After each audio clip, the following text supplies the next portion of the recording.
Hello everyone, कैसे हैं आप सब। आई होप आप सब बहुत अच्छे होंगे और मेरी वीडियो से कुछ ना कुछ नया जरूर सीखेंगे। मैं हूं हिना वर्मा, जो कि आपकी दोस्त भी है और आपकी होस्ट भी है। ठीक है, तो अगर आपको कोई भी क्वेरी हो, कोई भी क्वेश्चन हो, तो जल्दी से कमेंट सेक्शन में पूछ लीजिए। और अगर बीच में कुछ समझ नहीं आता तो उसका भी क्वेश्चन कर दीजिएगा, मैं उसका रिप्लाई जरूर दूंगी आपको। आज हम स्टार्ट करने वाले हैं चैप्टर 1। ठीक है, तो ये चैप्टर 1 नहीं है, एक ऐसा चैप्टर है जिसमें हम जानेंगे कि reaching the age of adolescence का मतलब क्या होता है, ये एडोलेसेंस क्या होता है, प्यूबर्टी क्या होता है, कैसे एक इंसान की बॉडी में चेंज आता है कि वो बच्चे से मतलब चाइल्ड से एक एडल्ट बन जाता है, कैसे वो केपेबल हो जाता है रिप्रोडक्शन के, क्या क्या चेंजेस एक फीमेल की बॉडी में आते हैं और क्या क्या चेंजेस एक मेल की बॉडी में आते हैं। ये सब कुछ जानेंगे इसी वीडियो में और पूरी एनसीईआरटी को हम अच्छे से कवर अप कर लेंगे और आई होप आपको इसमें कोई भी डाउट नहीं होगा। तो चलिए स्टार्ट करते हैं अपने चैप्टर को, लेकिन उससे पहले जल्दी से लाइक बटन को दबा दीजिए, चैनल को सब्सक्राइब कर दीजिए, नोटिफिकेशन बेल को दबा दीजिए और सभी के साथ, अपने सारे दोस्तों के साथ सभी ग्रुप्स में इसे शेयर कर दीजिए। चलिए स्टार्ट करते हैं अपना chapter reaching the age of adolescence. ये चैप्टर है क्लास 8 का, साइंस का ये चैप्टर है, बायोलॉजी, और मैं हूं हिना वर्मा। चलिए स्टार्ट करते हैं। In the previous chapter, you have learned how animals reproduce. It is only after growing up to a certain age that human beings and many other animals can reproduce. हमने अभी तक देखा है कि कैसे जो एनिमल्स हैं वो रिप्रोडक्शन करते हैं। अगर आपने वीडियो नहीं देखी है रिप्रोडक्शन इन एनिमल्स वाली, तो जल्दी जाके चैनल पे देख लीजिए, प्लेलिस्ट बनी हुई है। चलिए देखते हैं। तो अभी तक हमने जाना चैप्टर 9 में कि रिप्रोडक्शन जो होता है वो इंसानों में कैसा होता है। ठीक है, तो वो सेक्सुअल रिप्रोडक्शन होता है और बाकी एनिमल्स में वो सेक्सुअल या एसेक्सुअल हो सकता है। दोनों टाइप्स हमने पढ़े, प्लांट्स के बारे में भी हमने इससे पहली वाली क्लासेस में पढ़ लिया था। अब हम ये बात करते हैं कि जब भी एक इंसान पैदा होता है तो वो ऑटोमेटिकली रिप्रोड्यूस करने के लिए केपेबल नहीं होता। सॉरी, तो ऑटोमेटिकली वो रिप्रोड्यूस करने के लिए केपेबल नहीं होता। लेकिन बॉडी में कुछ ऐसे चेंजेस आते हैं जब इंसान जो है वो केपेबल हो जाएगा रिप्रोड्यूस करने के लिए, मतलब एक बच्चा पैदा करने के लिए। ठीक है, आगे देखते हैं। Why can humans reproduce only after a certain age? से ह्यूमंस जो हैं वो एक पर्टिकुलर एज के बाद ही रिप्रोड्यूस क्यों कर पाते हैं? क्या आपको लगता है कोई छोटा बच्चा जो है वो भी रिप्रोडक्शन कर सकता है, वो भी एक नए बच्चे को जन्म दे सकता है? नहीं दे सकता ना। तो क्यों ऐसा होता है कि जो इंसान है, जो ह्यूमन है, वो एक पर्टिकुलर टाइम पीरियड के बाद ही रिप्रोडक्शन के केपेबल होता है, ये भी जानेंगे। In this chapter, you will learn about the changes that take place in the human body after which a person becomes capable of reproduction. In chapter 9, you have learned about human reproductive organs. Here we shall discuss the role of hormones played in bringing about the changes that make a child grow into adult. तो इस chapter में हम जानेंगे कि कैसे जो इंसान है वो केपेबल बनता है, क्या क्या हॉर्मोन्स का रोल होता है, हॉर्मोन्स क्या होता है, सब कुछ जानते हैं। अब देखते हैं हम 10.1 एडोलेसेंस एंड प्यूबर्टी। देखा जाता है कि ये जो टर्म्स है ना वो साइमल्टेनियसली बहुत ज्यादा लोग यूज करते हैं कि ये तो एडोलेसेंट है, अरे इसकी तो प्यूबर्टी चल रही है, अरे ये तो टीनेजर है ना। तो इसमें फर्क क्या होता है देखते हैं। Bojo was celebrating his 12th birthday. After his friends left, Bojo and Paheli began chatting with their parents. बोजो जो था एक लड़का है, ठीक है, बोजो एक लड़का है, पहेली उसकी सिस्टर है, और उसने बोजो ने अपना 12 ईयर का कंप्लीट हो गया वो, और उसने अपना 12th बर्थडे मना लिया। तो बोजो और पहेली जो है अब अपनी फैमिली से पूछते हैं और उनके साथ बातें करने लग जाते हैं। क्या बातें करते हैं? Paheli studies in all the girls' school. She started laughing. She remarked that many of Bojo's school friends, whom she met after a year, had suddenly shot up in height. अब होता क्या है, जब ये लोग फैमिली फंक्शन कर रहे हैं, बर्थडे मना रहे हैं, तो पहेली जो बोजो की जो है, क्या है, सिस्टर है, वो देखती है कि यार बोजो के जो दोस्त थे जब वो 1 साल पहले उनसे मिली थी तब तो वो बिल्कुल अलग थे, और अब वो एकदम से इतने लंबे ऊंचे हो गए, एकदम से उनकी हाइट इतनी इंक्रीज हो गई है, तो देख के ना हंसने लग जाती है, अरे ये क्या हो गया, इस तरह से। Some of them were looking very funny with a hairy line above their lips. और उसको कुछ बच्चे ऐसे जो थे, मतलब बोझो के दोस्त ऐसे लग रहे थे, अरे यार ये कितने फनी लग रहे हैं ना इनकी, देखो थोड़ी थोड़ी मूछें सी आ रही हैं, थोड़ी थोड़ी सी दाढ़ी आ रही है, तो उसको देख के उसको हंसी आ रही थी. Her mother explained that the boys had grown up. Growth begins from the day one is born. यहाँ पर जो है वो पहेली और बोझो की मदर है वो उन्हें बोलती है कि अब ना बच्चे बड़े हो रहे हैं, ठीक है, और जब बच्चे बड़े होते हैं ना तो वो ग्रोथ करते हैं. अब मैं यहाँ पे आपको बता दूं कि जो ग्रोथ होती है वो जरूरी नहीं है वो एडोलसेंस के टाइम हो, वो प्यूबर्टी के टाइम हो, या फिर वो एडल्टहुड के टाइम हो. नहीं, ग्रोथ जो है जब भी बच्चा पैदा हो जाता है उसके पहले दिन से ही ग्रोथ जो है वो स्टार्ट होने लग जाती है. तभी हम देखते हैं जो न्यू बॉर्न बेबी होता है वो जो है वो इतना सा होगा, 2-3 महीने बाद वो इतना हो जाएगा, 3-4 साल बाद होगा तो वो इतना हो जाएगा, है ना. और उसके बाद उसकी हाइट जो है वो बढ़ती रहती है, उसका जो मेंटल स्टेटस है वो बढ़ता रहता है. अब वो चीजों को समझने लग जाता है, पढ़ने लग जाता है, उसको बातें समझ आती हैं, वो खेलना स्टार्ट कर देता है. तो ग्रोथ तो इंसान की बॉडी में होती है कब से? डे 1 से, ठीक है, मतलब जब वो पैदा हुआ तब से ही उसकी बॉडी में ग्रोथ होने लग जाती है. Okay. Growth begins from the day one is born, but upon crossing the age of 10 or 11, there is a sudden spurt in the growth which becomes noticeable. लेकिन क्या होता है कि जब हम 10-11 साल के होते हैं, 12 साल के होते हैं, तो एकदम से हमारी जो ग्रोथ है ना वो बहुत ही तेजी से होने लग जाती है, बहुत ही ज्यादा स्पीडीली होने लग जाती है, ठीक है. तो इसी को यहाँ पे बोला गया a sudden spurt. The changes taking place in the body are the part of growing up. They indicate that you are no longer a child but are on the way to become an adult. अब जो changes हमारे body में होते हैं 10-11 साल के बाद, वो ऐसे चेंजेस होते हैं जिसकी वजह से हम चाइल्ड से कन्वर्ट होकर एडल्ट बन जाते हैं, ठीक है. तो ऐसे चेंजेस का ये टाइम पीरियड है जहां पर आप बच्चे थे, चाइल्ड थे, और अब आप एडल्टहुड की फॉर्म में आने वाले हो, ठीक है. तो ये अभी तक हमने पढ़ा. Growing up is a natural process, the period of life when the body undergoes changes leading to the reproductive maturity is called adolescence. यहाँ पर बोलता है कि growing up जो है मतलब बड़े होना, वो जो है वो एक नेचुरल प्रोसेस है. साथ ही साथ उन्होंने बोला कि बॉडी में कुछ ऐसे चेंजेस होते हैं जिसकी वजह से एक इंसान केपेबल हो जाता है रिप्रोडक्शन करने के लिए, मतलब बच्चा पैदा करने के लिए, और उसी स्टेज को हम बोलते हैं एडोलेसेंस. तो बच्चा पैदा करना is adolescence. No. The process in which a child becomes able to reproduce is adolescence. ठीक है. तो जब कोई बच्चा जो है वो अब बड़ा हो गया है, ठीक है, और अब वो रिप्रोडक्शन करने के काबिल हो चुका है, उसके बीच का जो प्रोसेस है वो एडोलेसेंस होता है, ठीक है. तो व्हाट इज एडोलेसेंस आप समझ गए होंगे. Adolescence begins around the age of 11 and lasts up to the 18 और 19 years of the age. ये जो adolescence का पीरियड है ये अभी आपका स्टार्ट हो गया होगा, ठीक है. तो 10-11 साल में जब बच्चा होता है या 12 साल का होता है तो ये पीरियड स्टार्ट हो जाता है और 18-19 साल तक ये पीरियड चलता है. Since this period covers the teens, adolescents are also called teenagers. अच्छा, इसी पीरियड में क्या होता है, 13, 14, 15, तो सारे टीन वाले वर्ड्स आते हैं, टीन वाले नंबर्स होते हैं. तो इसी पीरियड को हम टीनेजर्स भी बोल देते हैं. तो अभी आप टीन्स में अपने, तो आपको टीनेजर भी बोला जा सकता है. लेकिन आप जिस प्रोसेस से गुजर रहे हैं जिसकी वजह से आप एबल हो जाएंगे रिप्रोडक्शन करने के, वो प्रोसेस आपका एडोलेसेंस है. ओके.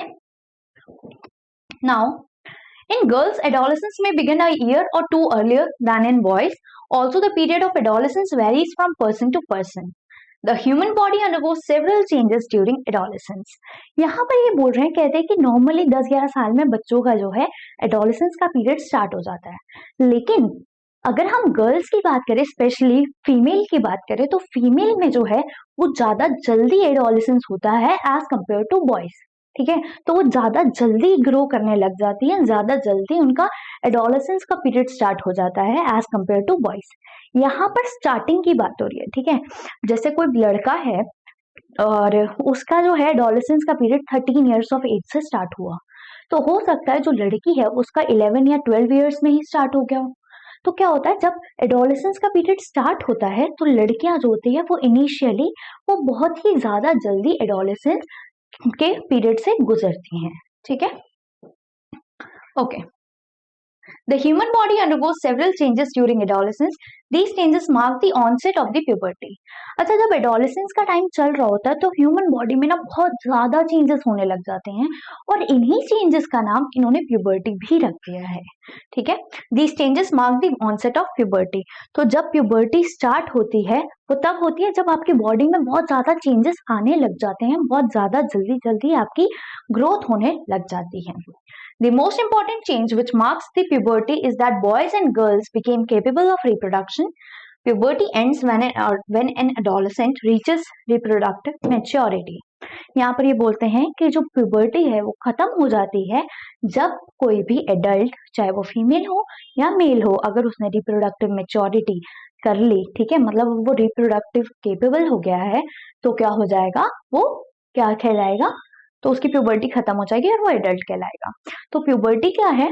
प्यूबर्टी ऐसा टाइम है जब आपकी बॉडी चेंजेस के दौरान चल रही है और इस दौरान आपकी बॉडी के जो चेंजेस है वो बहुत ही ज्यादा हाई लेवल के हैं और इस टाइम पे आप अपनी रिप्रोडक्टिव मेच्योरिटी के पास जाते हैं। एडोलेसेंस एक बहुत बड़ा टर्म है और प्यूबर्टी उसमें से एक छोटा टर्म है।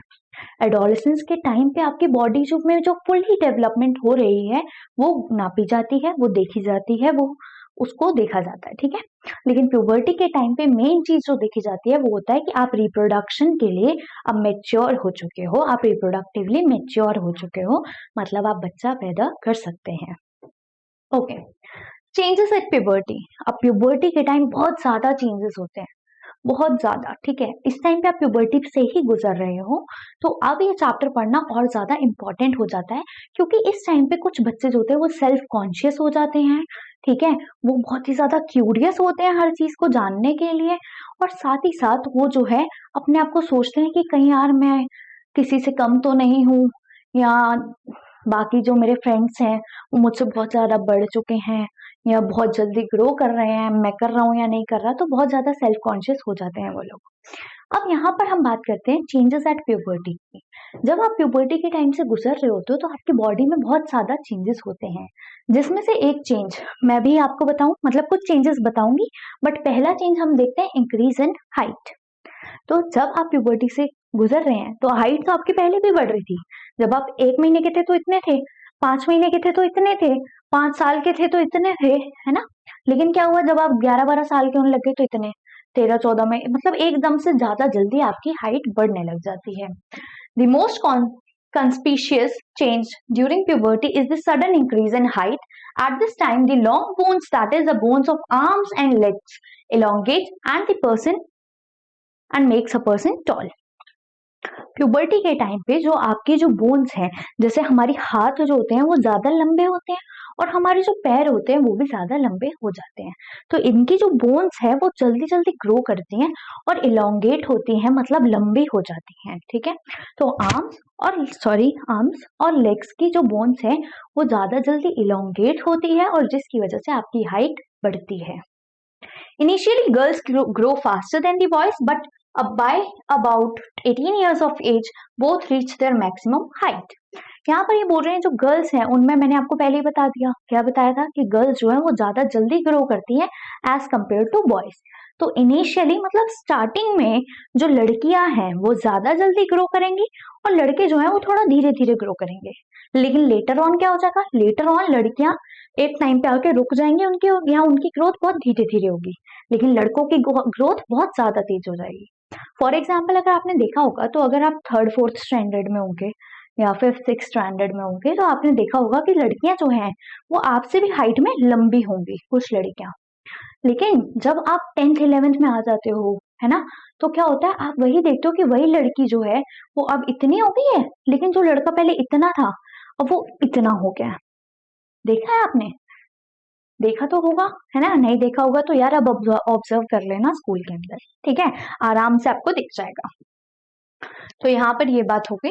The rate of the growth in height varies in different individuals, some may grow suddenly at puberty and then slowly and slow down while others may grow gradually. तो कुछ लोग जो है जो वो बहुत जल्दी से ग्रो करते हैं, कुछ लोग बहुत धीरे धीरे करते हैं और कुछ लोग स्टेडीली करते हैं, मतलब जैसा उनका रेट चलता है ग्रोथ का वो इतना इतना ग्रो करते रहते हैं। तो ग्रोथ जो है वो सभी की होगी, चाहे किसी की बहुत जल्दी हो जाए या किसी की बहुत धीरे हो या किसी की बहुत बाद में हो, लेकिन ग्रोथ सभी की होगी। There is no need for पहेली to worry. All parts of the body. One second. Okay.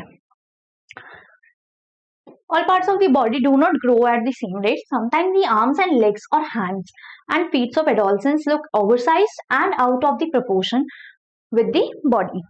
अब यहाँ पे क्या होता है, जो पहेली है वो थोड़ी कॉन्शियस हो रही है और वो सोच रही है कि यार कुछ तो मैंने ऐसे देखे हैं लोग, लड़कियां या लड़के, जिनका क्या होता है हाथ पैर का साइज ज्यादा बड़ा हो जाता है और उनकी बॉडी के साथ वो प्रोपोर्शन में नहीं होता। ऐसा लगता है हाथ बहुत बड़े हैं, ऐसा लगता है पैर तो इतना बड़े हैं, इतने बड़े साइज के, इतने बड़े नंबर के उनको शूज आ रहे हैं, और जो है हाइट तो उनकी छोटी है। तो पहेली बहुत ज्यादा वरीड हो जाती है। लेकिन यहाँ पर बताया गया है या एक्चुअली में भी यही होता है कि उस टाइम पे कुछ बॉडी पार्ट्स जो हैं, क्योंकि आप प्यूबर्टी की एज में हो, प्यूबर्टी के पीरियड में हो, तो क्या होगा आपके जो बॉडी पार्ट्स हैं वो जल्दी जल्दी ग्रो करते हैं। अब कुछ बॉडी पार्ट्स होते हैं वो एकदम से ग्रो कर जाते हैं, लेकिन बाकी जो बॉडी पार्ट्स हैं वो धीरे धीरे ग्रो कर रहे होते हैं। तो इसमें कोई टेंशन वाली बात नहीं है। ये नहीं है कि आपकी हाइट छोटी रह जाएगी और आपका पैर इतना बड़ा होगा, है ना। तो आपका पैर का जो साइज है वो आपकी हाइट के साथ मैच हो जाएगा जब आपकी बॉडी जो है वो फुल्ली डेवलप हो जाएगी। तो इसमें कोई दिक्कत वाली बात नहीं है। Next, you must have noticed that the height of an individual is more or less similar to that of some family members. This is because height depends on the genes inherited from the parents. अब आपने ये भी देखा होगा कि कुछ लोग जो हैं वो बहुत ही ज्यादा लंबे हो जाते हैं और कुछ लोग जो हैं वो थोड़े छोटे रह जाते हैं। ऐसा क्यों होता है? क्योंकि उन्होंने अपने, देखो एक इंसान जो है वो कैसे बना, वो ऐसे बना कि कुछ फादर से जीन्स आए और कुछ मदर से जीन्स आए। जब वो दोनों जीन्स मिलते हैं तो जोन सा जीन डोमिनेंट होता है, मतलब जिसका ज्यादा पावर होता है, चाहे वो फादर का या हो या मदर का, ठीक है, जो जीन पावरफुल होता है वो हमारे जो बॉडी में वो एक्ट करता है, उसी तरह से फंक्शन करता है। तो फॉर एग्जाम्पल किसी के मम्मी पापा जो है उनकी हाइट लंबी है, तो जो बेबी है, जो मतलब चाइल्ड है जो प्यूबर्टी की एज से गुजर रहा है, एट द एंड डेवलपमेंट के बाद उनके उस चाइल्ड की भी हाइट लंबी ही होगी। और इन कंपैरिजन किसी की जो पेरेंट्स हैं उनकी हाइट छोटी है और वो मम्मी पापा दोनों की हाइट छोटी है, तो बच्चे की भी ऑटोमेटिकली हाइट छोटी होगी, क्योंकि उसने अपने पेरेंट्स के जीन इनहेरिट करे हैं, मतलब उसके अंदर जो है उसके पेरेंट्स के जीन्स है और वो जीन्स छोटी हाइट के हैं, तो इसीलिए जो बच्चा है उसकी हाइट भी छोटी हो जाएगी। ओके, तो छोटी रहेगी, ये बोला जा रहा है यहाँ पे। Next, it is however very important to eat the right kind of food during these growing years. This helps the bones, muscles and other parts of the body get adequate nourishment for the growth. अब यहाँ पे बोल रहे हैं कि जब आपकी body इतने सारे चेंजेस से गुजर रही है तो आपकी बॉडी को अच्छा खाना चाहिए जिसके अंदर आपको पूरा न्यूट्रिशन मिल सके, क्योंकि अगर आपको न्यूट्रिशन मिलेगा तो ही आपके जो बोन्स हैं, जो मसल्स हैं, जो टिश्यूज हैं वो अच्छे से डेवलप हो पाएंगे, है ना, अच्छे से ग्रो कर पाएंगे। तो इस टाइम पे आप सभी को बहुत ही अच्छा खाना खाना चाहिए, स्पेशली घर का खाना खाओ और अच्छी डाइट लो, ठीक है। अब ये नहीं है कि आप घर पे चिल्ली पटेटो बना के खा रहे हो, चाउमीन बना के खा रहे हो, ऐसा कर लो बट कभी कभार करो, अदरवाइज आप अच्छे से जो भी हमारी इंडियन मील होती है आप वो खाइए, क्योंकि वो ऑलमोस्ट बैलेंस डाइट होती है, जिसकी वजह से आपकी बॉडी को जो है वो न्यूट्रिशन मिलेगा और आपके बॉडी पार्ट्स जो है वो अच्छे से ग्रो होंगे, ठीक है। Next, You will find nutritional needs of the adolescents discussed in the later lesson. तो यहाँ पर अभी लास्ट में ही न्यूट्रिशनल नीड्स के बारे में भी बताया गया है, जहाँ पे आपको बोला जाएगा कि आप बैलेंस डाइट लीजिए, जिसकी वजह से आपकी बॉडी जो है वो अच्छी अच्छी ग्रो करेगी। Changes in the body shape, जो अब हमारा दूसरा चेंज है वो आपकी बॉडी की शेप में जो है वो चेंजेस नजर आते हैं। पहला चेंज, इंक्रीज इन हाइट। लड़कियों में हाइट जल्दी ग्रो होगी स्टार्टिंग के फेज में, लेकिन जब मिडिल या फिर लास्ट वाला फेज आएगा तो उस टाइम पे लड़कों की हाइट एकदम से सडन ग्रोथ करेगी। Changes in body shape, have you notice that boys in your class have broader shoulders and wider chest than boys in junior classes? अगर आपने नोटिस नहीं किया तो करिएगा। जो बच्चे हैं जैसे 4th 5th क्लास के बच्चे, उनके जो शोल्डर्स हैं वो आपको ऐसे पतले नजर आएंगे, है ना, मतलब क्या है वो नैरो होंगे। लेकिन जो आपके क्लास के बच्चे होंगे या आपकी क्लास से 1-2 क्लास ज्यादा 9th 10th के बच्चे, तो उनके जो आपके ब्रॉडर पार्ट दिखता है, ठीक है। तो बॉडी का जो अपर पार्ट है, शोल्डर वाला पार्ट है, वो ब्रॉडर हो जाता है, स्पेशली बॉयज के अंदर इस टाइम पे। This is because they have entered the age of puberty when the shoulders generally broaden as a result of growth. और अगर आपके शोल्डर्स ब्रॉडन हो रहे हैं तो आप डरना मत, ये एक अच्छा साइन है, क्योंकि इसका मतलब ये है कि आपकी बॉडी जो है वो ग्रो कर रही है, क्योंकि आपकी बॉडी जो है वो प्यूबर्टी से गुजर रही है। In girls the region below the waist becomes wider.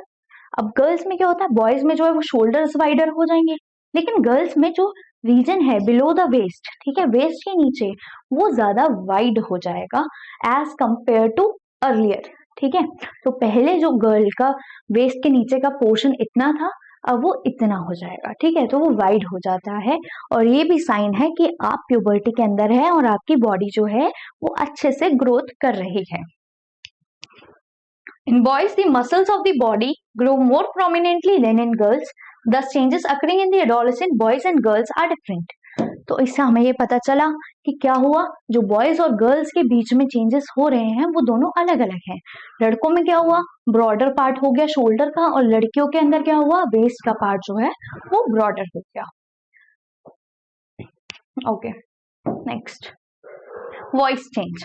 अब आपने देखा होगा कि आपकी आवाज, स्पेशली यहाँ पे मैं लड़कों की बात कर रही हूँ, तो आप लोगों को लगा होगा कि यार आपकी आवाज में ना थोड़ा चेंज आ रहा है। थोड़ा क्या, कभी कभार ऐसा लगता है बहुत ज्यादा चेंज आ रहा है, आपकी वॉइस जो है वो डीप लगने लग जाती है, वो थोड़ी लाउड लगने लग जाती है ना, ऐसा कुछ होता है, भारी लगने लग जाती है। तो वो क्यों होता है, क्योंकि आप प्यूबर्टी से गुजर रहे हो और आपका जो वॉइस बॉक्स है, ठीक है, जिसका जब हम इसको ऐसे देखते हैं कि उसमें एक बल्ज सा आ रहा है, तो उसे हम एडम्स एप्पल बोलते हैं, वो जो है वो बड़ा हो रहा है, ये इस चीज का साइन है, मतलब यहाँ पर भी जो है आपकी डेवलपमेंट हो रही है। तो ज्यादा चेंजेस ये बॉयज के अंदर देखे जाते हैं, क्योंकि उस टाइम पे उनकी आवाज जो है वो ज्यादा डीप होने लग जाती है और ज्यादा भारी होने लग जाती है। देखते हैं, Did you notice that sometimes the voice of some of the boys in your class cracks? मतलब कुछ फटी फटी सी आवाज लगती है, किसकी, कुछ लड़कों की स्टार्टिंग में। At puberty the voice box or the larynx begins to grow. अब इस टाइम पे जो हमारा larynx है वो ग्रो करने लग जाता है, किस टाइम पे, प्यूबर्टी के टाइम पे। Boys develop larger voice boxes. The growing voice box in boys can be seen as the protruding part of the throat called Adam's apple. अब यहाँ पर क्या होता है, लड़कों के अंदर ये जो आपका लैरिंग्स है ये जो है बढ़ने लग जाता है, जिसकी वजह से आपको एक ऐसा बल्ज सा नजर आता है ना, और ये जो बल्ज है, इसी बल्ज को जब हम बाहर से देखते हैं तो इसे हम एडम्स एप्पल बोल देते हैं। क्या बोलते हैं, इसको हम एडम्स एप्पल बोल देंगे। क्लियर। तो यहाँ पर क्या हुआ, बॉयज की जो वॉइस है वो क्यों ज्यादा होर्स लग रही है, ज्यादा क्रैक्ड लग रही है, वो इसलिए लग रही है क्योंकि जो लैरिंग्स है वो जो है अब डेवलप कर रहा है और बड़ा हो रहा है। ज्यादा बड़ा ये बॉयज के अंदर होगा, लड़कियों के अंदर ये वॉइस बॉक्स इतना बड़ा नहीं होता as compare to boys. Okay, in girls the larynx is hardly visible from the outside because of its small size. Generally the girls have a high pitched voice whereas boys have a deep voice. यहाँ पर यही बोल रहा है कि girls के अंदर जो है वो इतना ज्यादा वॉइस बॉक्स दिखता नहीं है क्योंकि उनका लैरिंक्स जो है वो इतना ज्यादा बड़ा नहीं होता, और साथ ही साथ इन्होंने बोला है कि गर्ल्स की जो वॉइस होती है वो हाई पिच्ड होती है और जो बॉयज होते हैं उनकी वॉइस जो होती है वो डीप होती है। ये हाई पिच्ड और लाउड वॉइस ये मैंने आपको पढ़ा दिया है, ठीक है, कौन से चैप्टर में, साउंड वाले चैप्टर में, तो उसको देख लीजिएगा। Whereas boys have a deep voice. In adolescent boys, sometimes the muscles of the growing voice box go out of control and the voice becomes hoarse. The state may remain for a few days and weeks after which the voice becomes normal. तो यहाँ पर ये बोल रहे कुछ time पे क्या होता है, मतलब 1-2 हफ्ते के लिए या 2-3 हफ्तों के लिए या कुछ दिनों के लिए वॉइस जो है वो लड़कों की ज्यादा क्रैक्ड या हॉर्स सुनाई देती है। क्यों ऐसा होता है, क्योंकि उसी टाइम पे ग्रोथ हो रही है। लेकिन इसमें घबराने वाली कोई बात नहीं है, या ये नहीं है कि अगर आपकी वॉइस अब ऐसे फटी फटी लग रही है तो पूरी जिंदगी अब ऐसी रहेगी फटी फटी, नहीं, ऐसा नहीं है। क्यों ऐसा नहीं है, क्योंकि वो जो है जब पूरी तरह डेवलप हो जाएगा तो क्या होगा, आपकी वॉइस भी बिल्कुल नॉर्मल हो जाएगी जैसे लड़कों की वॉइस होती है। ठीक है, आगे बढ़ते हैं। ये एडम्स एप्पल हमने देख लिया। Next, increase activity of sweat and sebaceous glands. यहाँ पर अब हम बात करें कुछ ग्लैंड्स की, ठीक है। तो ग्लैंड्स कुछ ऐसे होते हैं जो रिस्पॉन्सिबल होते हैं हमारे स्वेट के लिए, ठीक है, जो हमें पसीना आता है। जो सेबेशियस ग्लैंड्स होते हैं वो हमारे ऑयल को प्रोड्यूस करते हैं, ठीक है। तो किसी किसी की स्किन जो है वो ज्यादा ऑयली हो जाती है ना। और अगर बॉडी में ज्यादा ऑयल जो है वो प्रोड्यूस होता है तो हमें एक्ने की प्रॉब्लम भी ज्यादा दिखती है, मतलब ज्यादा पिंपल्स भी हमें नजर आते हैं। तो इस टाइम पे क्या होता है, प्यूबर्टी के टाइम पे आपकी जो सेबेशियस ग्लैंड्स हैं, जो स्वेट ग्लैंड्स है, ये सब ज्यादा जो है अपने पीक पर आ जाते हैं, और जिसकी वजह से आपको पसीना भी ज्यादा आएगा, जिसकी वजह से आपकी बॉडी जो है वो ऑयल भी रिलीज करेगी, और जिसकी वजह से आपको पिंपल्स भी हो सकते हैं। Okay, during puberty the secretion of sweat glands and sebaceous glands मतलब oil glands increases. Many young people get acne and pimple on the face at this time because of the increased activity of the glands in the skin, है ना। फिर मैंने आपको बता दिया ये glands आपके स्किन के अंदर प्रेजेंट है, तो स्किन के अंदर से जब पसीना निकलेगा या ऑयल निकलेगा तो क्या होगा, आपकी जो बॉडी है उसके ऊपर एक्ने या पिंपल भी होंगे। A few glands such as sweat glands, oil glands and salivary glands. अच्छा, ये salivary glands क्या होते हैं, जो आपका थूक होता है ना, ठीक है, इसी को हम सलाइवा बोलते हैं।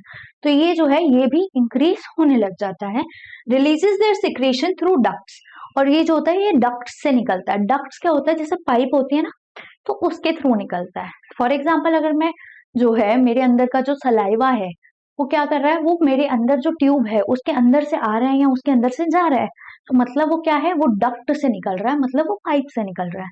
लेकिन कुछ ग्लैंड्स हमारे ऐसे होते हैं जो डक्टलेस होते हैं, मतलब वो सीधा ब्लड के अंदर जाते हैं और वो किसी पाइप के थ्रू या किसी डक्ट के थ्रू नहीं आते, ठीक है।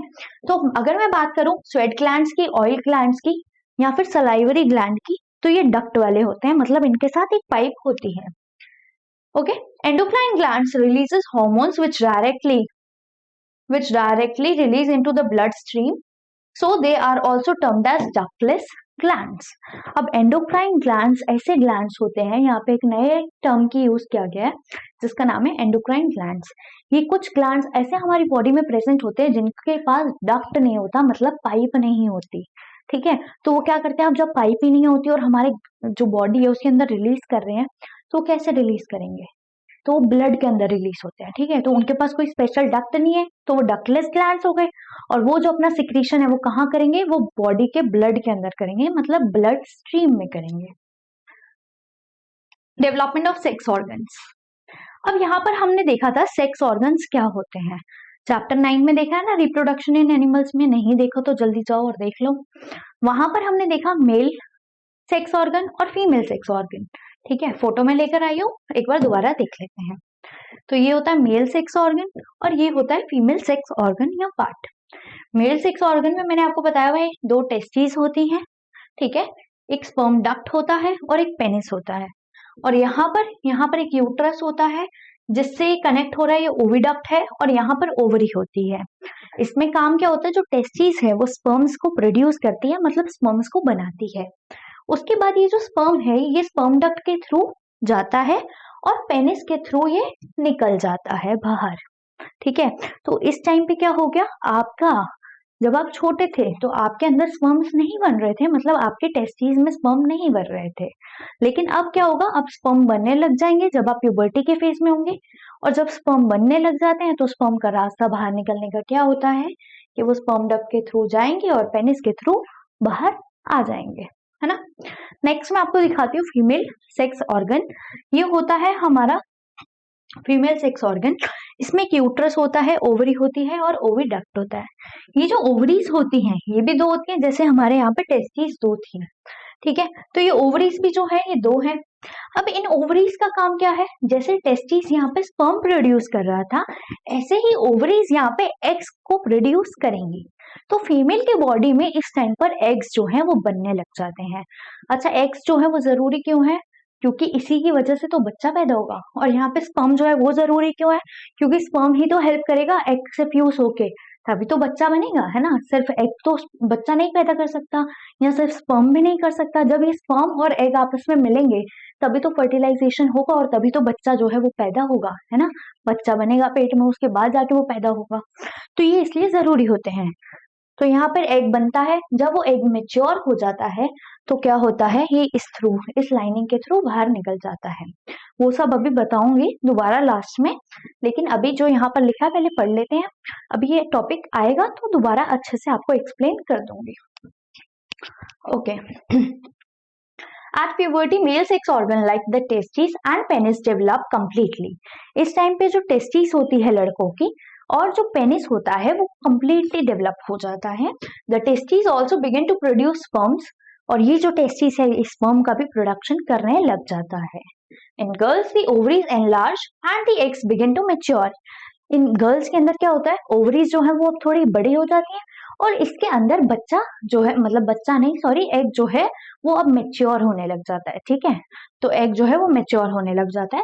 Also ovaries start releasing matured eggs, और जब ओवरीज में एग बनेगा तो वो एग निकलेगा भी तो सही, तो फिर वो ओवरीज जो है वो एग को अब रिलीज भी करने लग जाती है। आगे बढ़ते हैं। Reaching mental, intellectual and emotional maturity. अभी तक हमने बात करी कि जो सेक्स ऑर्गन्स हैं वो डेवलप होते हैं, है ना, ये सब हमने पढ़ा। ओवरीज का फंक्शन पढ़ा, स्पर्म्स का फंक्शन पढ़ा, एग्स का फंक्शन पढ़ा, है ना, टेस्टिस का फंक्शन पढ़ा, ये सब हमने पढ़ा। और नहीं पढ़ा तो पिछली वाली वीडियो में, मतलब चैप्टर 9 वाली वीडियो में देख लेना, अच्छे से बताया उसमें। ठीक है, तो अभी तक हमने ये देखा, लेकिन क्या सिर्फ इसी चीज का डेवलपमेंट होता है? क्या सिर्फ हम रिप्रोडक्शन के लिए ही केपेबल बनते हैं? नहीं ना, ऐसा तो नहीं होता। आप देखेंगे कि आपकी सोचने समझने की क्षमता भी बढ़ेगी। पहले आप जो चीजें सोचते थे शायद अब उससे बिल्कुल ऑपोजिट सोचते हो। क्या पता आपके मम्मी पापा आपको जो एडवाइस देते हो उसको, वो एडवाइस आपको बिल्कुल ही सूट ना करती हो और आपकी जो थिंकिंग है वो उनसे टोटली डिफरेंट है ना। तो ये सब चीजें भी होती हैं। आप इमोशनल हो जाते हो या कभी कभार बिल्कुल इमोशनलेस हो जाते हो, है ना, कभी कभार आपको छोटी से छोटी बात बुरी लग जाती है। तो ये सब चीजें भी इसी टाइम पे हो रही होती है हमारी बॉडी में। तो देखते हैं क्या क्या होता है। Adolescence is also period of change in the persons way of thinking. इस टाइम पे आपके सोचने की जो तरीका है वो बदल जाता है। शायद आप बचपन में कुछ और सोचते हो कि आप सोचते होगे अरे यार मैं बड़े होकर डॉक्टर बनूंगा।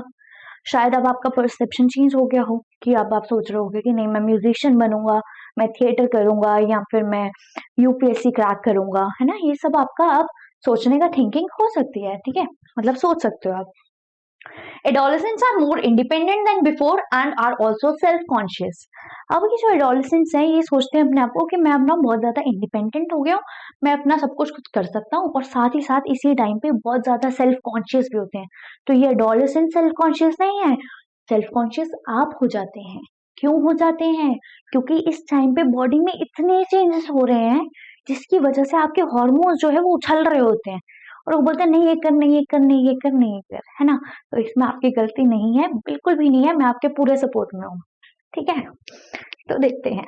लेकिन लेकिन लेकिन सेल्फ कॉन्शियस मत होना यार, है ना, अपने आप किसी से कम मत समझना, और ये मत देखना कि यार वो इतनी जो है इतनी अच्छी लाइफ जी रहा है, मैं नहीं जी रहा, या उसके पास तो जो है क्या बोलूं मैं आपको कैमरे में,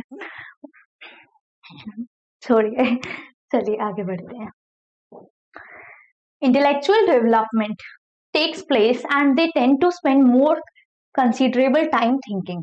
अब यहाँ पे क्या होता है, अब ये जो एडोलेसेंट्स है उनका जो दिमाग भी है वो ज्यादा यूज करने लग जाते हैं और वो ज्यादा चीजों को सोचने लग जाते हैं। पहले क्या होता था, कोई चीज हो गई बात खत्म, चलो छोड़ दिया। लेकिन अब क्या होगा आपके साथ, अब कोई बात हो गई, बात खत्म भी हो गई ना, लेकिन तब भी आप रात को बैठ के ओवर थिंकिंग कर रहे होगे, क्या होगा मेरा, क्या करूंगा मैं लाइफ में आगे, कैसे बढ़ूंगा यार, कोई गर्लफ्रेंड पटेगी नहीं पटेगी, है ना। और क्या होगा आपके दिमाग में, यार कैरियर कैसा सेटल करना है, बड़े यार ये कार लेनी है, इसके लिए तो इतना पैसा कमाना है, घर चेंज करना है, ये करना है, वो करना है, तो आप ज्यादा सोचने लग जाओगे। किसी से लड़ाई हो जाएगी तो उसके बाद सोचोगे यार उसने मेरे को ऐसा बोल दिया, मैं ऐसा हूँ क्या, है ना। तो ये सब आप सोचने लग जाते हो, आप ओवर थिंकिंग करने लग जाते हो। In fact, it is often the time in one's life when the brain has the greatest capacity for learning. लेकिन अगर मैं आपको ये बात बताऊं तो आपको ये बात पता होनी चाहिए कि इस टाइम पे आपका दिमाग इतना अच्छा ग्रो कर रहा होता है ना, कि इस टाइम पे अगर आप कोई चीज समझ जाओगे ना तो आप उसे जिंदगी भर के लिए समझ जाओगे। तो यार ये जो ओवर थिंकिंग आप कर रहे हो ना, इस ओवर थिंकिंग को रोक के आप ऐसे कामों में अपना दिमाग लगाओ, ऐसी चीजों को सोचने समझने में लर्न करने में वक्त लगाओ जिसकी वजह से आपको फ्यूचर में फायदा हो। अब मैं अपना किस्सा बताती हूँ आपको छोटा सा। तो क्या हुआ था, इसी टाइम पे मैं जो थी, मतलब ऐसे मैं बहुत अच्छी स्टूडेंट रही हूँ, लेकिन क्या हुआ, इस टाइम पे ना मैंने ज्यादा पढ़ाई करी और मुझे सीरियसली ये पता नहीं था ऐसा करना चाहिए, इस टाइम पे ब्रेन का डेवलपमेंट ज्यादा होता है, ये सब मुझे नहीं पता था सीरियसली। लेकिन पता नहीं क्यों मेरे मन में था कि हाँ मुझे करना है, मुझे मजा आता था। तो क्या होता था, इतना मजा आता था कि अब जो है शायद अगर मैंने उस टाइम नहीं पढ़ी होती तो मैं आपको पढ़ा भी नहीं रही होती या इतने अच्छे से एक्सप्लेन नहीं कर रही होती। लेकिन क्योंकि मेरे कंसेप्ट उसी टाइम पे क्लियर हो गए थे, उसी टाइम पे मैंने सब कुछ सोचा, बेकार की चीजें सोचने से अच्छा मैं ये सोचती थी यार ये क्वेश्चन क्यों नहीं हुआ मेरे से, ये क्वेश्चन ऐसे नहीं हुआ तो कैसे होगा, है ना, ये सब मैं सोचती थी और उस टाइम पे अपने दिमाग का यूज करती थी। तो क्या हुआ, आज मेरा दिमाग जो है मतलब काफी लोगों के कंपैरिजन में बहुत अच्छा चल रहा है ना।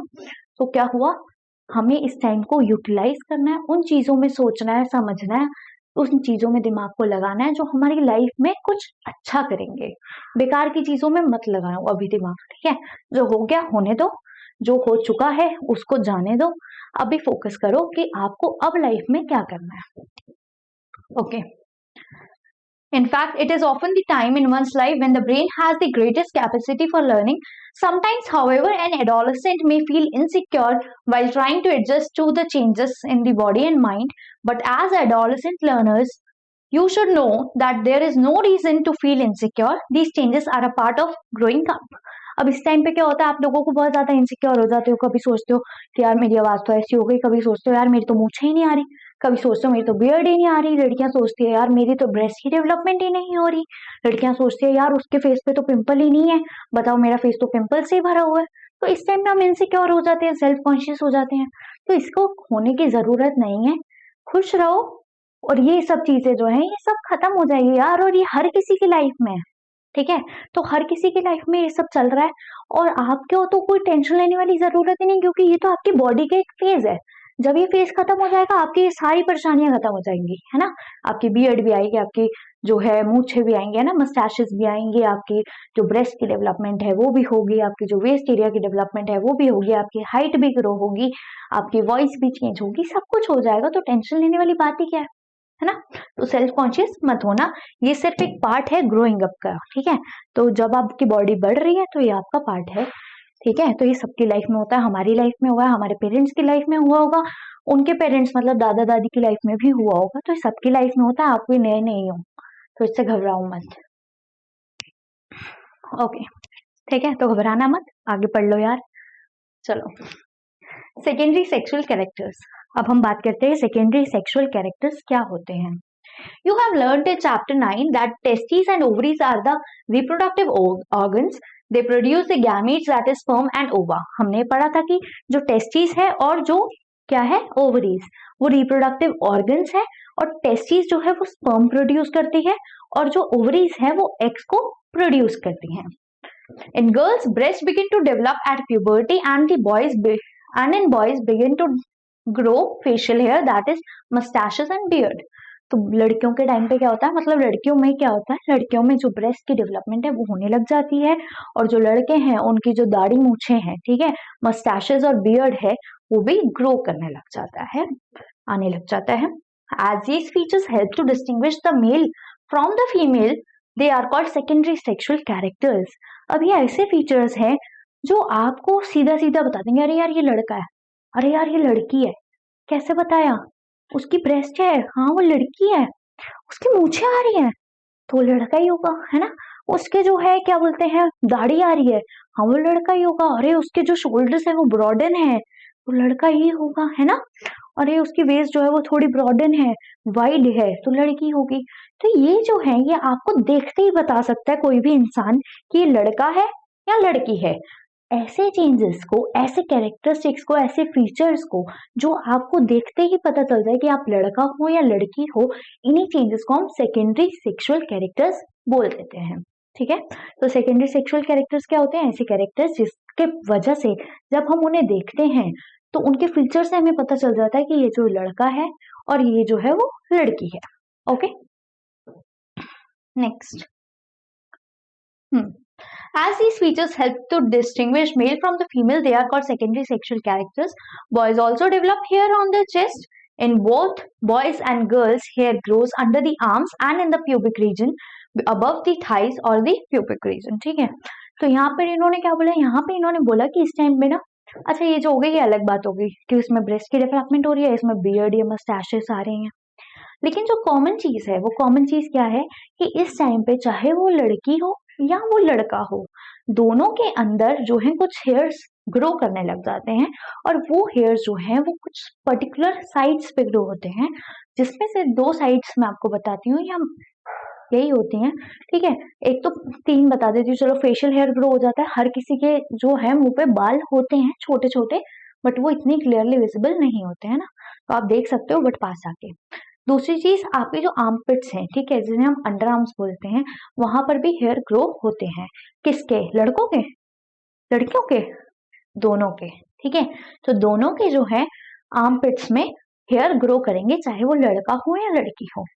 साथ ही साथ जो आपका प्यूबिक रीजन है, मतलब आपका प्राइवेट पार्ट वाला रीजन है, जो आपके थाई से ऊपर है ना, और स्टमक से नीचे है। ठीक है, तो आपका जो प्राइवेट पार्ट है वहां पर भी आपका क्या होने लग जाएगा, हेयर ग्रोथ होने लग जाएगी। क्या सिर्फ लड़कों में हेयर ग्रोथ होगी, क्या सिर्फ लड़कियों में हेयर ग्रोथ होगी? नहीं, दोनों में होगी। तो लड़कों के प्राइवेट पार्ट पे मतलब प्यूबिक रीजन पे, और लड़कियों के प्यूबिक रीजन मतलब प्राइवेट पार्ट पे क्या होगा, हेयर ग्रोथ होगी। तो कॉमन क्या आ गया कि आर्मपिट और प्यूबिक रीजन में दोनों लड़के लड़कियों के हेयर ग्रोथ होंगे। अलग अलग क्या था, डिफरेंस क्या था कि लड़कियों की ब्रेस्ट जो है वो डेवलप करने लग जाती है, और लड़कों का जो है मस्टैशेस और बियर्ड वगैरह ग्रो करने लग जाती है। अच्छा ये बता दो, समझ आ रहा है या नहीं आ रहा है, या मैं ऐसे ही बोल रही हूँ? बता दो यार, और सबको शेयर कर दो। अगर आप शेयर नहीं करोगे तो बताओ क्या मैं आपके लिए वीडियो बनाऊंगी? नहीं बनाऊंगी ना। तो जल्दी शेयर कर दो सबके साथ, और जल्दी से सब्सक्राइबर्स जो है वो बढ़वाओ, मतलब अच्छे वाले, है ना, जो ओरिजिनल हो। ठीक है, ऑर्गेनिक, मेरे को नकली वाले नहीं चाहिए। ठीक है, तो अपने दोस्तों के साथ जो आपके एज ग्रुप के हैं, अपने क्लासमेट्स के साथ, सबके साथ शेयर करो, जिसकी वजह से उन्हें नॉलेज भी मिलेगी और उन्हें पढ़ने में मजा भी आएगा, है ना। चलो आगे बढ़ते हैं। The changes which occur at the adolescence are controlled by hormones. अच्छा, अभी जो हमारी बॉडी में चेंजेस आ रहे हैं, मस्टैशेस डेवलप हो रही हैं या प्यूबिक हेयर आ रहे हैं, तो ये किसकी वजह से आ रहे हैं? ये आ रहे हैं हॉर्मोन्स की वजह से। पर अभी हार्मोन क्या होता है? हॉर्मोन्स जो होते हैं ना, वो केमिकल्स होते हैं। ठीक है, तो केमिकल्स जो हैं वो हमारी बॉडी में रिलीज होते हैं, जिसकी वजह से क्या होता है, जो हमारा जो बॉडी पार्ट है या जो पर्टिकुलर साइट होती है जिसके ऊपर डेवलपमेंट होनी होती है, वो डेवलपमेंट होने लग जाती है, मतलब फंक्शनिंग होने लग जाती है। अभी समझाती हूँ, टेंशन मत लो। Hormones are the chemical substances. These are the secretions from the endocrine glands और endocrine system. ये जो हॉर्मोन्स है ये निकलते हैं एंडोक्राइन ग्लैंड्स या एंडोक्राइन सिस्टम से। एंडोक्राइन क्या होता है? ऐसे ग्लैंड्स जो डक्ट वाले हैं? नहीं, जो डक्टलेस हैं, मतलब वो सीधा कहाँ जाएंगे? ब्लड के अंदर जाएंगे या ब्लड स्ट्रीम में जाएंगे। तो हॉर्मोन्स जो है वो रिलीज करते हैं एंडोक्राइन ग्लैंड्स। एंडोक्राइन ग्लैंड्स ऐसे ग्लैंड्स होते हैं जिनके पास डक्ट नहीं होती, मतलब पाइप नहीं होती, वो सीधा जो है अपने सिक्रीशंस, जो भी उनका लिक्विड है, वो सीधा सीधा क्या करते हैं, ब्लड के अंदर डिसॉल्व कर देते हैं, जिसकी वजह से क्या होता है, हमारे अंदर चेंजेस नजर आते हैं। The male hormone or the testosterone begins to be released by the testes at the onset of puberty. अब क्या होता है, ये जो आपको मैंने बताया कि मेल्स के अंदर जो है वो स्पर्म जो है वो प्रोड्यूस होने लग जाएगा, बट ये स्पर्म प्रोड्यूस कैसे होता है? मतलब जो हमारी जो टेस्टिस है उसके पास कोई तो इन्फॉर्मेशन दे रहा होगा कि भाई अब जो है स्पर्म प्रोड्यूस करने का टाइम आ चुका है। पहले वो टाइम नहीं था लेकिन अब आ चुका है। तो ये इन्फॉर्मेशन कौन देता है, देखते हैं। ठीक है, this causes changes in the boys about which you have learned, for example the growth of facial hair. अब यहाँ पे इन्होंने क्या बोला, ये जो है टेस्टिस का जो हार्मोन है वो होता है टेस्टोस्टेरोन। ठीक है, तो ये जो हार्मोन है एक टेस्टोस्टेरोन है, जो क्या है, एंडोक्राइन ग्लैंड से निकला है, डक्टलेस ग्लैंड से निकला है।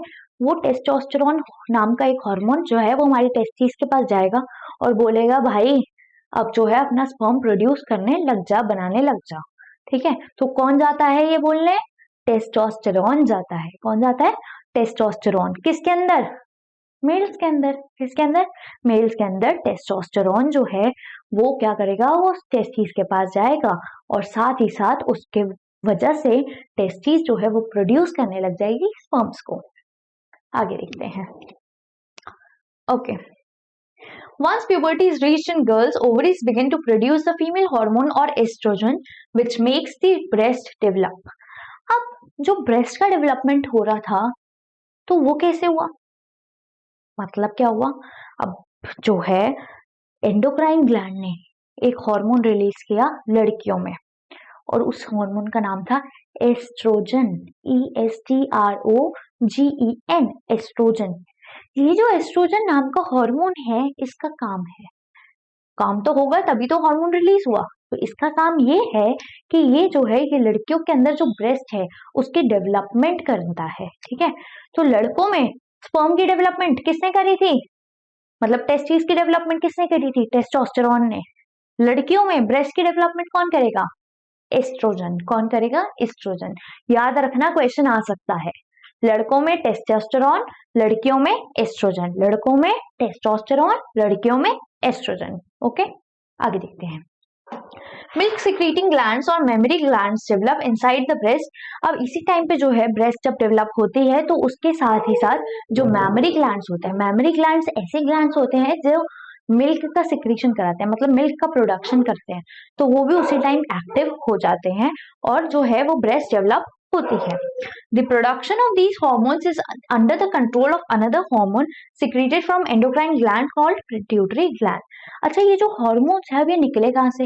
ये जो हमने पढ़ लिया, टेस्टोस्टेरोन जो है वो स्पर्म को मतलब प्रोडक्शन करने में काम आता है।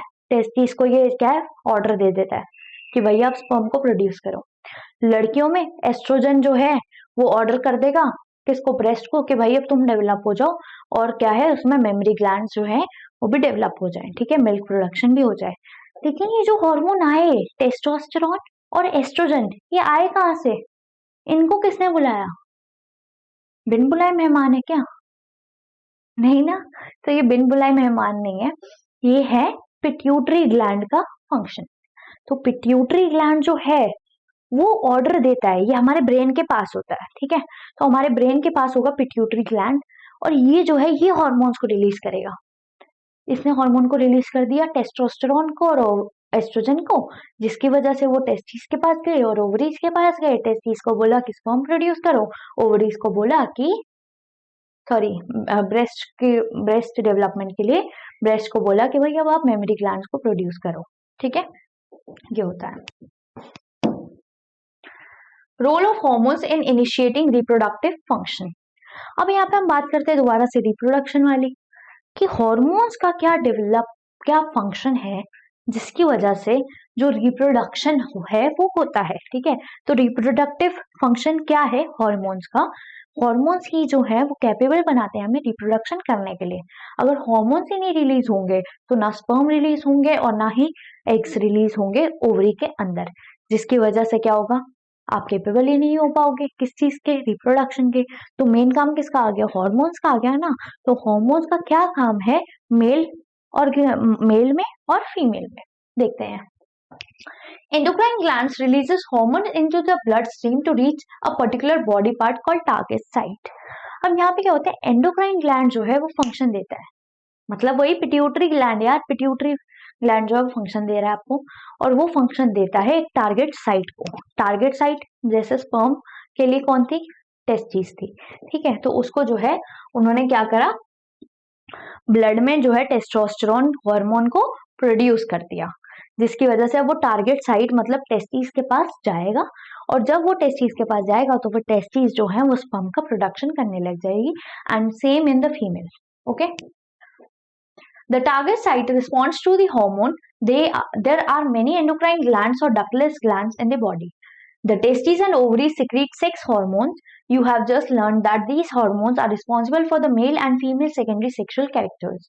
तो यहाँ पर इन्होंने बोला कि ये जो है टेस्टिस और ओवरीज ये जो है ये प्रोड्यूस करती हैं, मतलब अपना जो भी सिक्रीशन है, ठीक है, चाहे वो एग हो या फिर स्पर्म हो, ये किसकी वजह से प्रोड्यूस करती है? हॉर्मोन्स की वजह से, जिसका नाम है टेस्टोस्टेरोन और एस्ट्रोजन। ठीक है, तो यही यहाँ पे ये बोल रहा है कि ये जो है ये एंडोक्राइन ग्लैंड की वजह से निकलती है, जो सीधा ब्लड स्ट्रीम से जाता है। मतलब इसके लिए कोई यहाँ से लेकर यहाँ तक की पाइप नहीं लगी हुई, ये सीधा ब्लड के थ्रू जाएगा टारगेट साइट पे, ठीक है, टारगेट साइट पे सीधा ब्लड के थ्रू जाएगा। Further the sex hormones are under the control of hormones from the pituitary gland, और ये जो है ये पिट्यूटरी ग्लैंड के कंट्रोल में होते हैं। क्यों? क्योंकि हमारा सारा कंट्रोल कौन करता है? ब्रेन करता है ना। और ये जो ब्रेन है, ब्रेन के पास ही पिट्यूटरी ग्लैंड है, तो ये जो है ये भी क्या बने हुए हैं? दादाजी बने हुए हैं। और ये जो दादाजी ये ऑर्डर करते हैं, क्या करते हैं? ऑर्डर करते हैं। घर का सारा काम यही करते हैं ना, मतलब जो बड़े होते हैं, चाहे वो पापा हो या दादाजी हो या कुछ भी हो, ठीक है, तो वो क्या करते हैं? ऑर्डर करते हैं, ये काम कर लो, टाइम पे आ जाना, घर 8 बजे से पहले पहुंच जाना। तो इसी टाइम ऐसे ही पिट्यूटरी ग्लैंड जो है ये कंट्रोल कर रहा है टेस्टोस्टेरोन को या एस्ट्रोजन को, जाओ जाके अपना काम करो, इस तरह से, ठीक है। तो पिट्यूटरी ग्लैंड जो है वो कंट्रोल करता है हॉर्मोन्स को।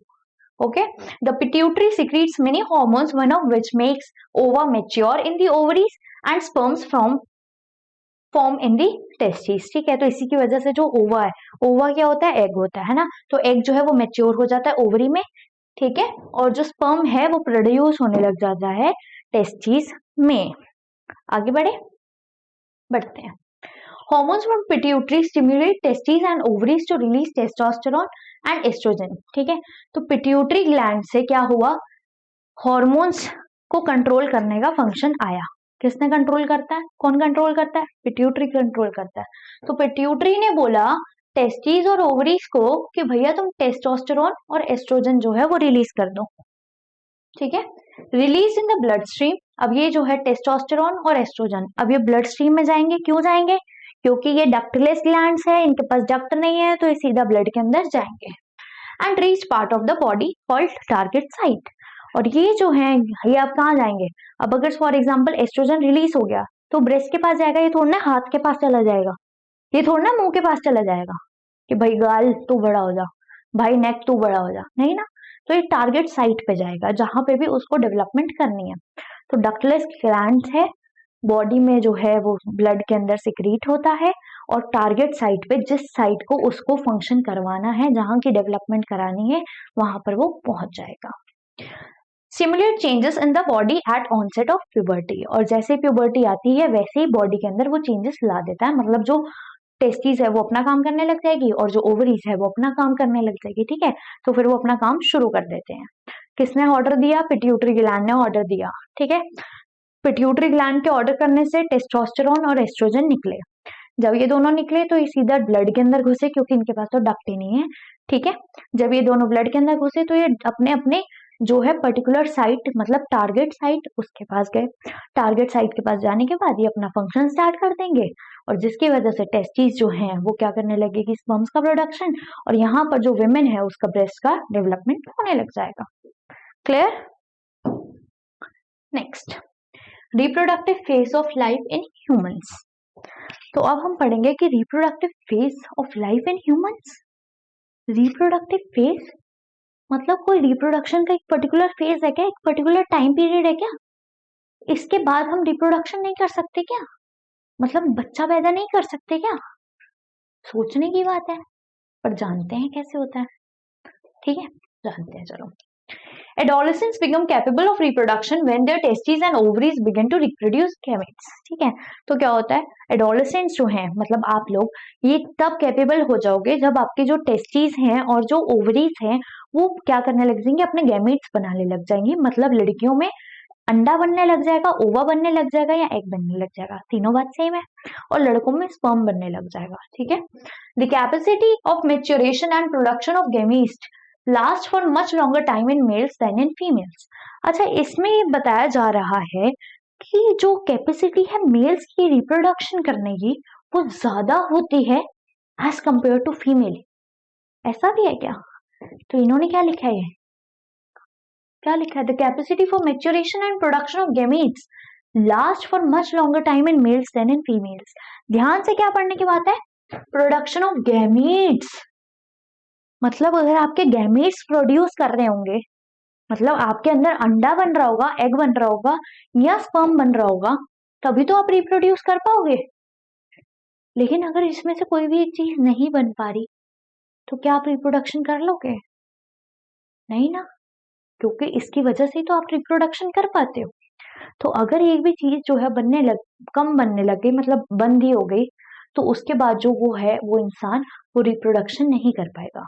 देखो, सेक्सुअल इंटरकोर्स को आप रिप्रोडक्शन नहीं बोल सकते। रिप्रोडक्शन का मतलब ये रिप्रोड्यूस करना, किसी को जन्म देना, ऑफस्प्रिंग को जन्म देना, है ना, सेम काइंड के ऑफस्प्रिंग को जन्म देना इज रिप्रोडक्शन। लेकिन जब आपके अंदर वो गैमीट ही नहीं बनेंगे जिसकी वजह से आप ऑफस्प्रिंग को जन्म दे सकते हो, तो आप क्या रिप्रोडक्शन कर पाओगे? नहीं कर पाओगे।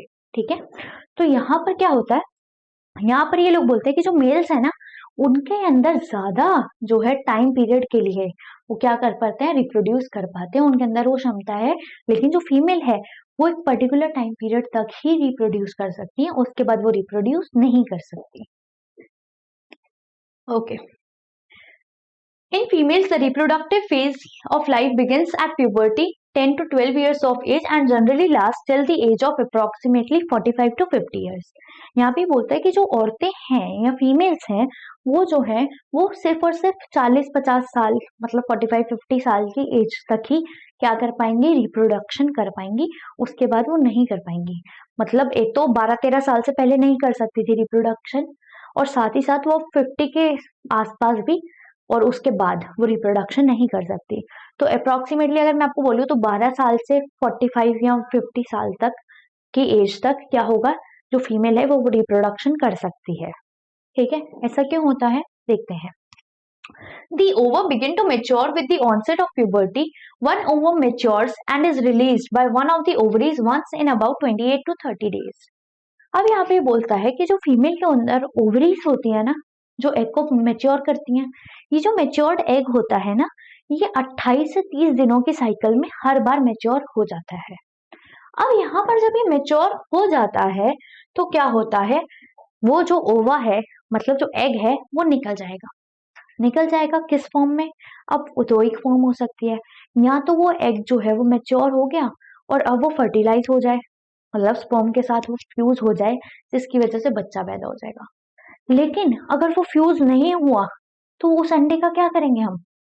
क्या हर महीने एक एक अंडा हमारी बॉडी में इकट्ठा होता रहेगा? ऐसा नहीं है, देखते हैं क्या होगा। During this period, the wall of the uterus becomes thick so as to receive the egg in case it is fertilized and begins to develop. अब यहाँ पर ये बोलता है कि जब आपकी बॉडी में एग मेच्योर हो गया तो उस टाइम पे जो यूट्रस है वो क्या हो जाएगा, उसकी जो लाइनिंग है, मतलब जो वॉल्स है यूट्रस की, वो थिक होने लग जाएगी, मोटी होने लग जाएगी। क्यों मोटी होने लग जाएगी? क्योंकि वो अपने आप को तैयार कर रही है कि क्या पता ये जो एग है ये स्पर्म के साथ फ्यूज कर जाए और बच्चा जो है वो फर्टिलाइज हो जाए, जायगोट बन जाए, है ना, फिर क्या बन जाए, क्या बन जाए, एम्ब्रियो बन जाए, या फिर उसके बाद वो फीटस बन जाए और उसके बाद बेबी पैदा हो जाए। तो वो जो यूट्रस है वो अपने आप को रेडी करती है। क्यों रेडी करती है? क्योंकि जब एम्ब्रियो होता है ना, तो उस स्टेज में जो एम्ब्रियो है वो चला जाता है यूट्रस के पास, जिसकी वजह से सारा जो बच्चे की ग्रोथ है वो यूट्रस के अंदर होती है फीमेल के। तो इसीलिए फीमेल की जो यूट्रस है वो अपने आप को तैयार करती है बच्चे को ग्रो करने के लिए, इसीलिए वो अपनी लाइनिंग, मतलब अपनी जो वॉल्स है यूट्रस की, उसको थिक कर लेती है, मोटा कर लेती है। Okay, this results in pregnancy. अगर ये जो यहाँ पर इस टाइम पे एग और स्पर्म फर्टिलाइज हो गया तो जो है प्रेगनेंसी हो जाएगी। If fertilization does not occur, the released egg and the thickened lining of uterus along with its blood vessels are shed off. अब यहाँ पर ये होता है, एक स्टेज मैंने बता दिया कि ओवा मतलब एग और स्पर्म मिल जाए तो फ्यूजन हो जाएगा, और जो यूट्रस की लाइनिंग थी, जो वॉल थी, वो थिक हो गई थी, जिसकी वजह से बच्चा जो है वो उसके अंदर ग्रो करता रहेगा। लेकिन ये भी तो हो सकता है कि जो ओवा है या एग है वो मेच्योर होकर अब वो किसी स्पर्म से ही ना मिले, और अगर वो स्पर्म से ही नहीं मिलेगा तो प्रेगनेंसी तो होगी नहीं।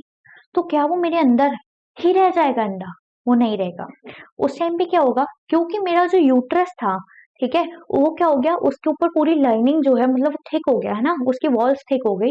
तो अब जो मेरा एग है वो यहाँ आएगा, और साथ ही साथ जो भी यूट्रस पे एक्स्ट्रा लाइनिंग आ गई थी, मतलब वो थिक हो गया था, वो सारी जो लाइनिंग है वो भी टूट जाएगी, और उसके साथ जो ब्लड वेसल्स होंगी वो भी टूट जाएंगी, और जिसकी वजह से वो सारा कुछ मेरी बॉडी से निकल जाएगा। आया समझ? नहीं आया तो अभी डायग्राम करके बताऊंगी, ठीक है। Okay, blood vessels are shed off, this causes bleeding in women which is called menstruation. अब जब ये एग और जो ब्लड वेसल्स हैं और साथ ही साथ जो यूट्रस की थिक लाइनिंग है, जब उसका कोई यूज नहीं हुआ तो वो अब बाहर आ गई, है ना। जब वो बाहर आ गई तो वो एक फॉर्म में आएगी। क्या वो पानी के फॉर्म में आएगी? नहीं, वो खून के फॉर्म में आएगी, मतलब ब्लड के फॉर्म में आएगी। और अगर वो ब्लड के फॉर्म में आ रही है, मतलब ऑब्वियसली ब्लड के फॉर्म में ही आएगी, तो उसी को हम मेंस्ट्रुएशन बोलते हैं, जिसे हम आम भाषा में पीरियड्स बोल देते हैं कि इसको पीरियड्स हो गए हैं या मुझे पीरियड्स हो रहे हैं। ठीक है, तो इसी को हम मेंस्ट्रुएशन बोलते हैं। Menstruation occurs once in about 28 to 30 days. ये जो मेंस्ट्रुएशन है ये 28 से 30 डेज में होता है। क्यों? क्योंकि हर महीने जो है आपकी बॉडी के अंदर जो ओवरी है वो एग को मेच्योर करती है, और जब वो मेच्योर्ड एग बाहर आएगा, मतलब अपनी ओवरी से बाहर आएगा, तो उसके बाद आपको दिखेगा कि भाई यहाँ पे तो स्पर्म के साथ फर्टिलाइजेशन नहीं हुई, तो वो एग आपकी बॉडी से बाहर निकलेगा, साथ ही साथ जो ब्लड वेसल्स है वो भी बाहर निकलेगी, और जो यूट्रस की लाइनिंग थिक हो गई थी वो भी बाहर निकलेगी in the form of blood, और इसी को हम मेंस्ट्रुएशन बोल देंगे। कब बाहर निकलेगी? हर 28 से 30 दिन के बाद। ठीक है, तो हर महीने ये बाहर आएगा। The first menstrual flow begins at puberty and is termed as menarche. अच्छा, जब लड़की को पहली बार पीरियड्स होते हैं अपनी लाइफ टाइम में, ठीक है, क्योंकि हर किसी को स्टार्टिंग से बचपन से तो नहीं हो रहे, तो जब आप 11-12 साल 13-14 साल के हो और उस टाइम पे आपको पहली बार जो है पीरियड्स हुए हैं या मेंस्ट्रुएशन हुआ है, तो उसी को हम मेनार्की बोलते हैं। मेनार्की मतलब अब मेंस्ट्रुअल साइकिल की शुरुआत हो चुकी है। तो जब पहली बार गर्ल को मेंस्ट्रुएशन होता है, मतलब पीरियड्स आते हैं, तो उसे हम मेनार्की बोलते हैं। क्या बोलते हैं? Menarche, menarche. Okay okay.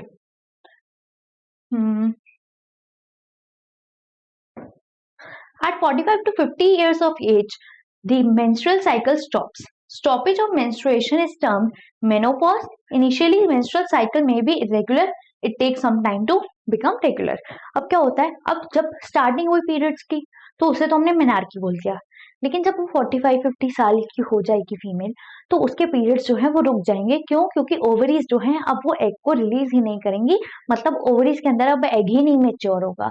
जब एग मेच्योर ही नहीं होगा तो पीरियड्स भी नहीं आएंगे। तो जब पीरियड्स खत्म हो जाते हैं तो उस स्टेज को हम मेनोपॉज बोलते हैं, कि अब जो मेंस्ट्रुएशन है ना, अब उस पर पॉज हो गया है, मतलब अब उस पे रोक लग गई है। ठीक है, तो मेनार्की जब स्टार्टिंग हुई पीरियड्स की, और मेनोपॉज जब पीरियड्स एंड हो गए। ठीक है, खत्म हो गए, स्टॉप हो गए लाइफ के लिए। ये नहीं है कि आपके अब पीरियड्स खत्म हो गए तो अब आप मेनोपॉज पे हो, नहीं। मेनोपॉज कब आएगा? जब 45 to 50 ईयर्स ऑफ एज में आप चले जाओगे, जब उसके बाद आपको कभी भी पीरियड्स नहीं होंगे, तो वो टर्म जो है वो आपका मेनोपॉज होता है। और यहाँ पर क्या होता है, जब लड़कियों को स्टार्टिंग में मेंस्ट्रुएशन होता है, मतलब पीरियड्स होते हैं, तो कुछ टाइम पीरियड्स जो है वो इरेगुलर भी रहते हैं, मतलब हर महीने सेम डेट पर नहीं आएंगे, 4-5 दिन पहले आ जाएंगे, बाद में आ जाएंगे। तो इसमें कोई डरने वाली बात नहीं होती, कोई घबराने वाली बात नहीं होती। क्यों? क्योंकि इस टाइम पे आपके जो मेंस्ट्रुअल साइकिल है वो नई नई बन रही है, तो वो इसीलिए इरेगुलर है। लेकिन कुछ टाइम बाद, कुछ सालों बाद क्या होगा, आपकी जो मेंस्ट्रुअल साइकिल है वो बिल्कुल ठीक हो जाएगी और आपको सही टाइम पे पीरियड्स आने लगेंगे। तो इसमें डरने की कोई बात नहीं है। ओके, अब यहाँ पे मैं आपको इसका फंक्शन दिखा देती हूँ, वरना आप बोलोगे कि मैम आपने तो मेरे को बोला था कि आप दिखाओगे, समझाओगे अच्छे से, लेकिन आपने तो समझाया ही नहीं है ना। तो मैं अपने स्टूडेंट्स के साथ ऐसा नहीं कर सकती ना, मतलब मुझे तो अपने स्टूडेंट्स को सब कुछ सिखाना है अच्छे से। तो देखते हैं, आपके मन में कोई भी कंफ्यूजन नहीं रहनी चाहिए। चलिए देखते हैं, स्टार्ट करते हैं। देखो, ओवरी क्या करेगी, हर महीने एक एग जो है वो रिलीज करेगी, है ना, एग को वो रिलीज करेगी। तो यहाँ पर उसने एग को रिलीज करा, मतलब ये एग मेच्योर हो गया, यहाँ पे बाकी भी एग्स होंगे। अब ये जो एग मेच्योर हो गया तो ये यहाँ पर आया, ठीक है, ओविडक्ट में, क्योंकि अब ये यहाँ से ऐसे ट्रांसपोर्ट होगा ना, तो यहाँ पर आया। फॉर एग्जाम्पल ये जो है ये स्पर्म से मिल गया, ठीक है, तो स्पर्म जो है वो यहाँ पर आ गया ऐसे ऐसे करके, ठीक है। जब ये स्पर्म से मिल जाएगा, ठीक है, तो क्या हो जाएगा, ये जो है ये है आपस में फ्यूज कर जाएंगे, ठीक है। और जब ये आपस में फ्यूज कर जाएंगे तो क्या होगा यहाँ पर, तो यहाँ पर जो है जायगोट बन जाएगा, ठीक है। ये जब जायगोट बन जाएगा तो ये जो यूट्रस है इसकी जो लाइनिंग है, मतलब जब ये एग रिलीज हुआ ना उसी टाइम पे क्या हो गया, ये जो यूट्रस थी इसकी लाइनिंग जो है वो अब मोटी होने लग गई, थिक होने लग गई, क्योंकि अब इसे पता चल चुका है, मतलब पता चला नहीं है बट ये अपने आप को तैयार कर रही है कि क्या पता इसमें जो है बच्चा पैदा हो जाए। क्योंकि अगर ये प्रेग्नेंट हो गई, यहाँ पर क्या हुआ, जाइगोट बन गया, तो थोड़े टाइम बाद ये जो जाइगोट है ये क्या करेगा, ये अब अपने आप को डिवाइड करने लग जाएगा यूट्रस के पास आके, ये कुछ बॉल ऑफ सेल्स बना लेगा जिसे हम एम्ब्रियो बोलते हैं। ठीक है, और इस तरह से यूट्रस की वॉल में ये जो है अटैच्ड रहेगा। उसके बाद थोड़े टाइम बाद यहाँ पर जब इसका डेवलपमेंट कंप्लीट हो जाएगा तो ये बॉल ऑफ सेल्स जो है वो अब बॉल ऑफ सेल्स जैसी नहीं लगेगी, वो ऐसा लगेगा जैसे इसके अंदर कोई बेबी है। ठीक है, तो वो कैसा लगेगा, वो लगेगा कि यहाँ पर जो है इसके अंदर एक बेबी है जिसके हाथ पैर आपको आइडेंटिफाई हो रहे हैं।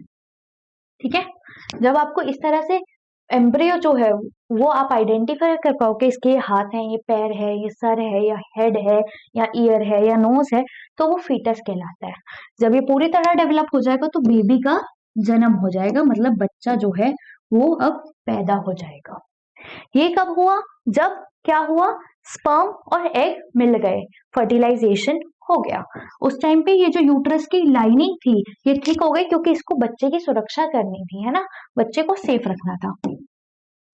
लेकिन अब क्या होगा, अब हम दूसरा सिनेरियो लेते हैं, और दूसरे सिनेरियो में मैं देखती हूँ कि ये जो ओवरी है इसने एग को मैच्योर कर दिया। ठीक है, ये एग मैच्योर हो गया, और साथ ही साथ जो यूट्रस की लाइनिंग है वो अपने आप को रेडी कर रही है कि क्या पता ये एग जो है ये स्पर्म से मिल जाए और फर्टिलाइजेशन हो जाए, जिसकी वजह से मुझे बच्चे को सेफ रखना है। तो ये इस तरह से आएगा। ठीक है, अब ये जो एग है ये अपने रास्ते से चलता चलता चलता कहाँ आ गया, यहाँ आ गया। ठीक है, ओविडक्ट में, और ओविडक्ट के बाद ये यहाँ की साइड आ गया। लेकिन यहाँ पर आकर इसको क्या दिखा, इस यूट्रस की लाइनिंग को दिखा, क्या दिखा कि भाई ये तो जो है ये जाइगोट भी नहीं है, ये एम्ब्रियो भी नहीं है, ये फीटस भी नहीं है, तो अब मैं क्या करूँ इसका, अब ये इधर ही तो एग रहेगा नहीं, है ना, तो ये जो एग है ये निकल जाएगा। तो जो ये लाइनिंग बनी थी पूरी यूट्रस के ऊपर, ये सारी लाइनिंग टूट जाएगी। ठीक है, और ये जो एग है ये भी आ जाएगा, और सब कुछ ये आ जाएगा, जितनी भी इसमें ब्लड वेसल्स मिली होंगी, और ये जो है ये पास हो जाएगा in the form of blood, in the form of blood. और इसी चीज को हम क्या बोल देते हैं कि पीरियड्स हो गए, और इसी को हम साइंस में बोल देते हैं मेंस्ट्रुएशन।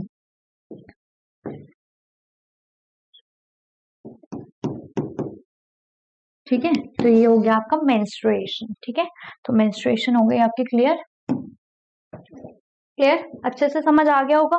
अब तो मुझे नहीं लगता कोई भी डाउट होगा आपको, है ना। चलिए, पहली बार पीरियड्स आए मेनार्की, लास्ट टाइम पीरियड्स आए मतलब 40-50 एज में तो मेनोपॉज। ठीक है, और जब नॉर्मली पीरियड चल रहे हैं तो मेंस्ट्रुएशन हो रहा है, मतलब पीरियड्स हो रहे हैं। ओके, तो अब यहाँ पर मैंने आपको एक लाइन बताई थी, और मैंने आपको लाइन बताई थी कि मेल्स के अंदर रिप्रोडक्टिव फेज ज्यादा होता है एज कंपेयर टू फीमेल्स। क्यों होता है, क्योंकि फीमेल्स की ओवरीज जो है वो 45-50 ईयर्स के बाद क्या करती है, अपना एग रिलीज नहीं करती, जिसकी वजह से वो कैपेबल ही नहीं होंगी रिप्रोडक्शन के। तो फीमेल की जो है वो फेज कम हो गया रिप्रोडक्शन का। ठीक है, but in comparison to male, तो मेल्स में ऐसा नहीं होता, उनके जो स्पर्म्स है वो प्रोड्यूस होते रहते हैं, इसीलिए मेल्स जो है वो ज्यादा देर के लिए रिप्रोडक्टिव रहते हैं। ठीक है, तो उनका रिप्रोडक्टिव फेज ज्यादा होता है as compare to females. Clear, I hope अच्छे से समझ आ गया होगा, नहीं आया तो कमेंट्स में बता देना, दोबारा समझा दूंगी। ठीक है, menstrual cycle is controlled bye hormones. ये जो मेंस्ट्रुअल साइकिल आए मतलब पीरियड्स हुआ, ये भी हॉर्मोन्स के थ्रू ही कंट्रोल्ड होता है। The cycle includes the maturation of the egg, it's release, thickening of uterine wall and it's breakdown in pregnancy, breakdown if pregnancy does not अकर। तो ये क्या बोलता है, ये जो मेंस्ट्रुअल साइकिल है ये साइकिल तब होता है जब मैच्योरेशन होता है एग का, मतलब एग मैच्योर होगा, फिर वो ओवरी से रिलीज होगा, उसी टाइम पे जो यूट्रस की जो वॉल है वो थिकन होंगी। पर अगर वो प्रेग्नेंट नहीं हुई लड़की या लेडी या फीमेल तो क्या होगा, वो जो है वो बाहर आ जाएगा in the form of menstruation, menstruation. ठीक है, तो मेंस्ट्रुएशन की फॉर्म में वो बाहर आ जाएगा, पीरियड्स की फॉर्म में in the form of blood वो बाहर आ जाएगा। In case the egg is fertilized, it begins to divide and gets embedded in the uterus for the further development. तो इन्होंने यही बोला कि अगर एग जो है वो फर्टिलाइज हो गया, मतलब जो फीमेल है वो प्रेग्नेंट हो गई, तो जो एम्बेडेड एग है, मतलब जो मैंने क्या बोला, जो एम्बेडेड हो जाएगा, मतलब क्या, एम्ब्रियो, वो क्या करेगा, यूटरस के पास चला जाएगा और वहां पे वो डेवलप होने लग जाएगा। क्लियर, इजी था, कोई डाउट तो नहीं है तो बता दो।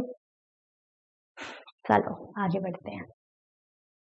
अच्छा, एक बहुत ही ज्यादा क्यूरियस चीज, और वो आ गया है कि आपको कैसे पता चलेगा कि जो बेबी है वो मेल है या फीमेल है, गर्ल है या बॉय है। लेकिन उससे पहले एक छोटा सा पानी का ब्रेक, सिर्फ और सिर्फ 2 सेकंड का, ठीक है? तो कहीं भागना मत यार।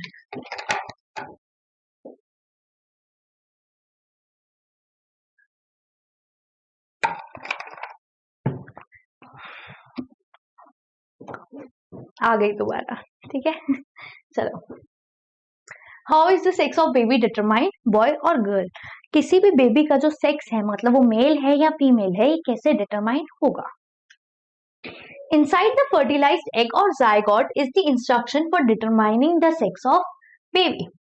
तो यहाँ पर ये बोल रहे हैं कि जब फर्टिलाइज एग, मतलब जिसे हम जायगोट बोलते हैं, इसी टाइम पे जो है हम क्या कर सकते हैं, हम डिटरमाइन कर सकते हैं कि जो बेबी है, जो बेबी चाइल्ड है, जो भी पेट के अंदर ही है, मतलब यूट्रस के अंदर है, वो जो है वो मेल है या फीमेल है, ये हम पता लगा सकते हैं। This instruction is present in the thread-like structures called chromosome in the fertilized egg. अब ये जो जायगोट बना, इसके अंदर क्या होगा, थ्रेड-लाइक स्ट्रक्चर्स होंगे, मतलब धागे से होंगे उलझे हुए, ठीक है? ये जो धागे उलझे हुए होंगे, मैं देख रही हूँ कुछ मिल जाए आपको दिखाने के लिए, बट दिखेगा तो मैं आपको दिखा देती हूँ। Let me show you. Okay, so this is my another mic, ठीक है? तो ये जो है, जो फर्टिलाइज्ड एग है, उसके अंदर कुछ ऐसे धागों वाला स्ट्रक्चर होगा, ठीक है? और ये जो धागों वाला स्ट्रक्चर है, इसी को हम बोलते हैं क्रोमोसोम। क्या बोलते हैं? Chromosome. The instruction is present in the thread like structure called chromosomes in the fertilized egg. Recall from the chapter 8 that chromosomes are present inside the nucleus of every cell. ये जो chromosome होते हैं, ये हर cell के अंदर present होते हैं। Chromosome होते क्या है? थ्रेड लाइक स्ट्रक्चर्स होते हैं, और हर सेल के अंदर जो है ये पाए जाते हैं। All human beings have 23 pairs of chromosome in the nuclei of their cells. हर इंसान के अंदर 23 पेयर, मतलब 46 क्रोमोसोम जो होते हैं वो प्रेजेंट होते हैं उनके न्यूक्लियस में, ठीक है? तो न्यूक्लियस में कितने पेयर्स जो होते हैं वो होते हैं, क्रोमोसोम के कितने होते हैं? 23 पेयर। लेकिन अगर आप उसको पूछे कितने क्रोमोसोम होते हैं, तो 46। कितने पेयर्स ऑफ क्रोमोसोम होते हैं, तो 23, ठीक है? 2 chromosomes out of these are the sex chromosomes named X and Y. लेकिन ये जो 23 क्रोमोसोम्स है ना, इसमें 2 क्रोमोसोम्स ऐसे होते हैं जो डिटरमाइन करते हैं कि लड़का होगा या लड़की होगी, ठीक है? तो 2 तरह के क्रोमोसोम्स होते हैं, जिसमें से आ जाता है X और Y। तो 23 में से सिर्फ 2 बताते हैं कि बेबी का सेक्स कैसा होगा, वो लड़का होगा या लड़की होगी। 23 में से 23 पेयर्स में से 2 जो हैं वो क्रोमोसोम्स ऐसे होंगे जो सेक्स क्रोमोसोम्स होंगे, मतलब वो डिटरमाइन कर पाएंगे कि जो बेबी है वो मेल है या फीमेल है।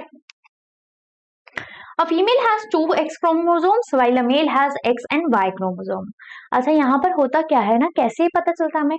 अगर एक फीमेल होगी, जैसे मैं हूं, तो मेरे अंदर 2 X क्रोमोसोम्स होंगे। लेकिन अगर मेल होगा तो उसके पास एक X और एक Y क्रोमोसोम होगा, ठीक है? मैंने आपको क्या बोला? मैंने बोला कि 23 पेयर्स ऑफ क्रोमोसोम होते हैं, जिसमें से 2 जो हैं वो ऐसे होते हैं जो सेक्स को डिटरमाइन करते हैं, मतलब मेल है या फीमेल है। अगर कोई लड़का है तो मतलब मेल है, तो उसके पास XY क्रोमोसोम्स होते हैं। लेकिन अगर वो लड़की है तो उसके पास सिर्फ और सिर्फ X और X क्रोमोसोम ही होगा, उसके पास Y क्रोमोसोम नहीं होगा। तो Y क्रोमोसोम किसके पास होता है? लड़कों के पास होता है। किसके पास होता है? लड़कों के पास होता है। The gametes, eggs and sperm, have only one set of chromosomes. The unfertilized egg always has one X chromosome, but sperms are of two kinds. अच्छा अब ये बोल रहा है जो अनफर्टिलाइज्ड एग है, मतलब जो भी लड़की ने एग दिया, ठीक है, अनफर्टिलाइज्ड, उसके पास हमेशा दो ही क्रोमोसोम होंगे और दोनों क्या होंगे, एक्स होंगे, मतलब एक्स एक्स होंगे। क्यों? क्योंकि वो तो लड़की है ना। लेकिन जो लड़का है उसके पास ना, पता है किस तरह के क्रोमोसोम होंगे? या तो उसके पास एक्स एक्स वाले क्रोमोसोम होंगे या एक्स वाई वाले होंगे। फॉर एग्जाम्पल मैं लड़का हूं, ठीक है, मेरा जो अपना क्रोमोसोम है मेरे अंदर वो एक्स वाई है क्योंकि मैं लड़का हूं। लेकिन जब मैं अपना स्पर्म रिलीज करूंगा तो वो स्पर्म के पास दो तरह के क्रोमोसोम हो सकते हैं, या तो उसके पास एक्स एक्स क्रोमोसोम हो या एक्स वाई क्रोमोसोम हो। अगर लड़के के स्पर्म में एक्स एक्स क्रोमोसोम है और वो लड़की के एक्स एक्स क्रोमोसोम से मिल जाता है तो क्या होगा, बेबी भी लड़की होगी। लेकिन अगर लड़का का स्पर्म जो है उसमें एक्स वाई क्रोमोसोम है और लड़की लड़की के पास तो एक ही ऑप्शन है एक्स एक्स क्रोमोसोम, तो लड़के के पास जो एक्स वाई क्रोमोसोम है और जो लड़की के पास एक्स एक्स क्रोमोसोम है, जब ये आपस में मिलेंगे तो एक्स वाई क्रोमोसोम बन सकता है, जिसकी वजह से लड़का जो है वो पैदा होगा, मतलब the child will be a male, ठीक है, can be a male. Okay, तो देखते हैं वो कैसे होता है, अभी आपको अच्छे से समझा दूंगी, टेंशन मत लो। Okay, the unfertilised egg always has X chromosome. Unfertilised X क्यों बोला? क्योंकि जो लड़की के अंदर है तो उसके पास तो एक्स ही क्रोमोसोम होगा, और स्पर्म के पास दो तरह के क्रोमोसोम होते हैं, कौन से? एक्स क्रोमोसोम और वाई क्रोमोसोम। बता दिया ना आपको।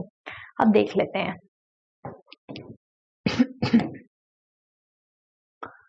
ठीक है, अब आप ये मान लो कि ये है गर्ल, गर्ल नहीं, चलो ठीक है, ये गर्ल, ठीक है, और यहाँ पर है बॉय। ओके, गर्ल्स के पास कौन से क्रोमोसोम होंगे? दो ही क्रोमोसोम हो सकते हैं, एक्स एक्स, है ना। लेकिन लड़के के पास कौन कौन से क्रोमोसोम हो सकते हैं? एक्स एक्स या एक्स वाई हो सकते हैं, दो तरह के। लड़की के पास सिर्फ और सिर्फ ये है ऑप्शन, और लड़के के पास ये ऑप्शन भी है और ये ऑप्शन भी है, ठीक है। अगर ये जो है इसमें से देखो क्या बनेगा, यहाँ पे भी एक्स एक्स है, यहाँ पर भी एक्स एक्स है, तो बच्चा जो है वो भी एक्स एक्स होगा, मतलब वो एक फीमेल होगा, ठीक है, मतलब वो एक फीमेल होगा, मतलब एक गर्ल चाइल्ड होगी। लेकिन अगर मैं बात करती हूँ किसकी किसकी बात करूँ भाई, लड़के के पास एक्स वाई क्रोमोसोम हो तो देखो क्या ऑप्शन बनते हैं। ये जो एक्स एक्स क्रोमोसोम है और ये एक्स वाई क्रोमोसोम है, इसमें से मैं अगर यहाँ पर आपको साफ तरीके से लिखूं तो ये है हमारा एक्स एक्स और दूसरी तरफ है मेरा एक्स वाई।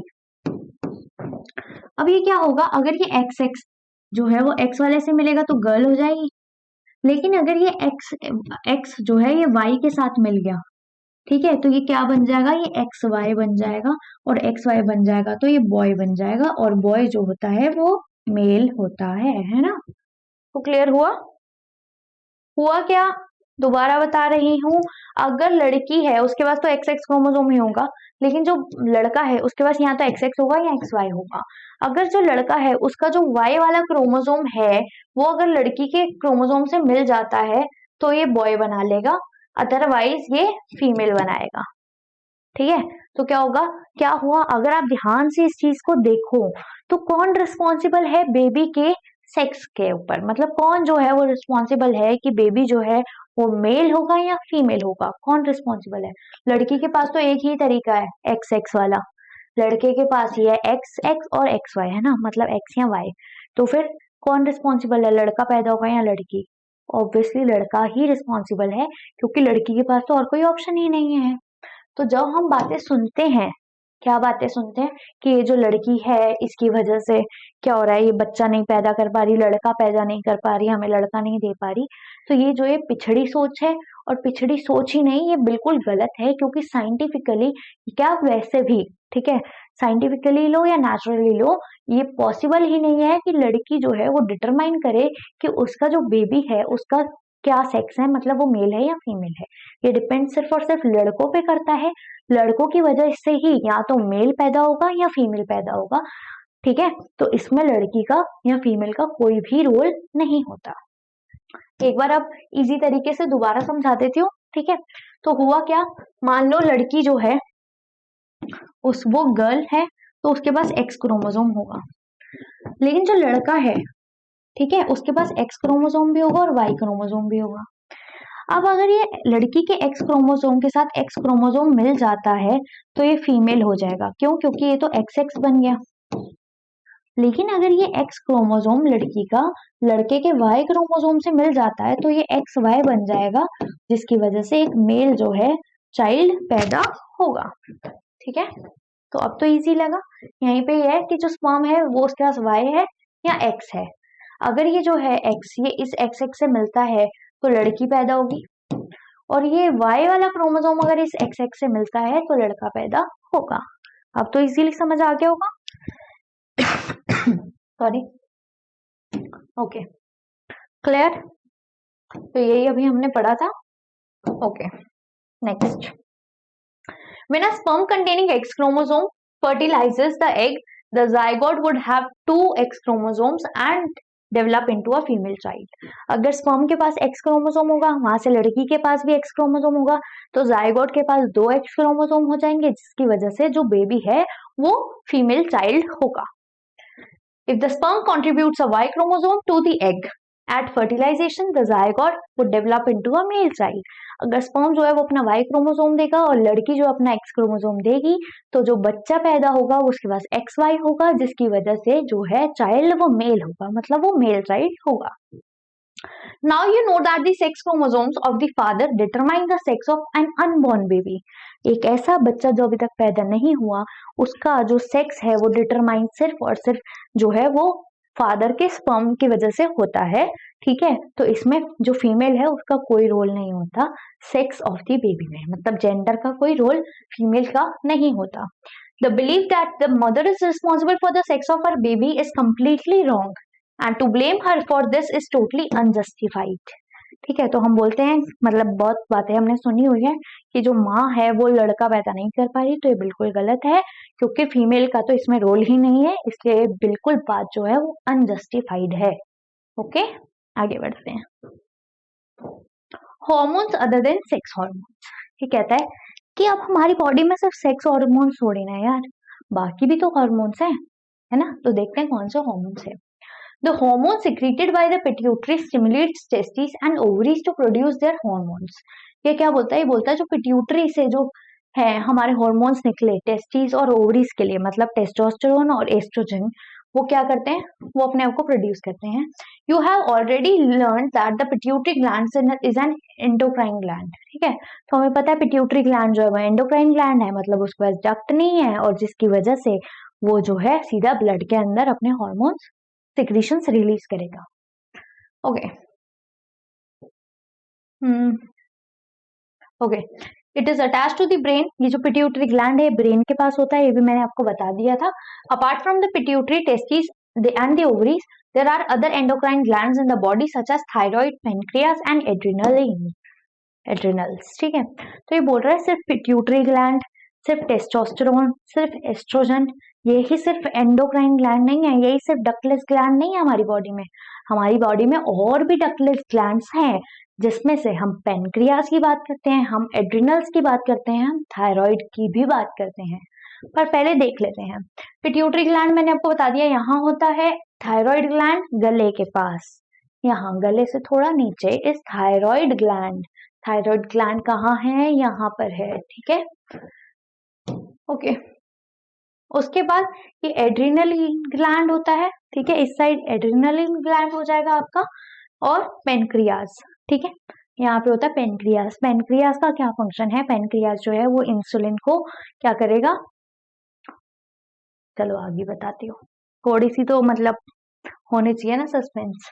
उसके बाद ये ओवरीज, ठीक है, तो यहाँ पे कौन सा हार्मोन रिलीज होगा बता देना, ठीक है। और ये जो है स्पर्म्स, ठीक है, मतलब टेस्टिस, तो ये जो है यहाँ पे कौन सा हार्मोन आता है बता दो, पढ़ा दिया है मैंने, अभी इसी चैप्टर में पढ़ा है, बता दो जल्दी। चलो, Bojo and Paheli had once visited their aunt who was a doctor and remembered that a boy named Kaka had a very big and bulging throat।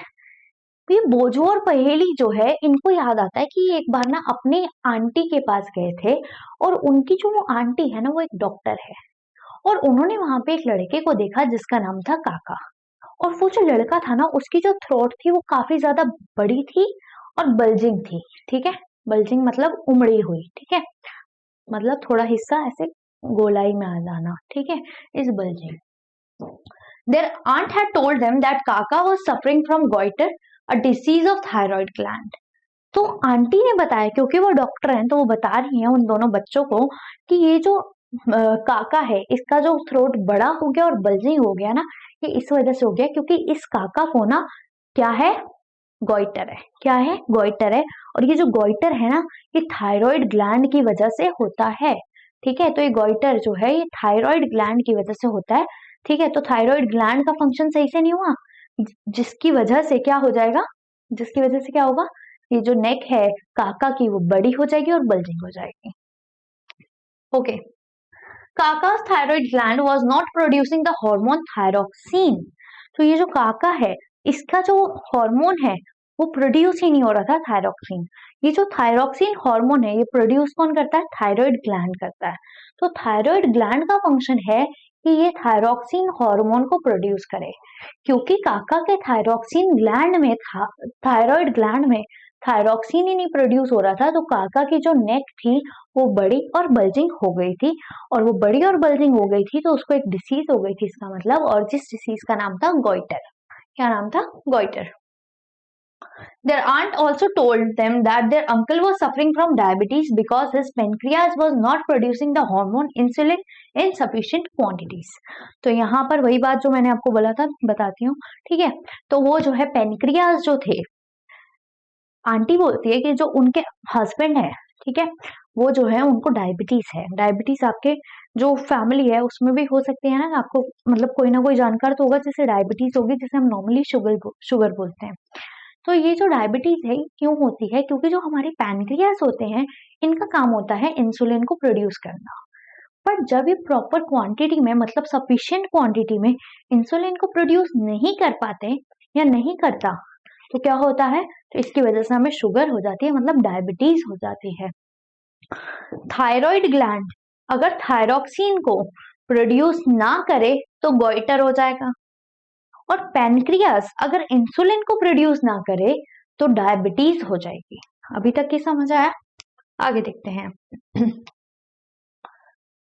Okay. Bojo and Paheli then asked their aunt about the adrenal glands which are also shown in the chart hung on the wall of her clinic।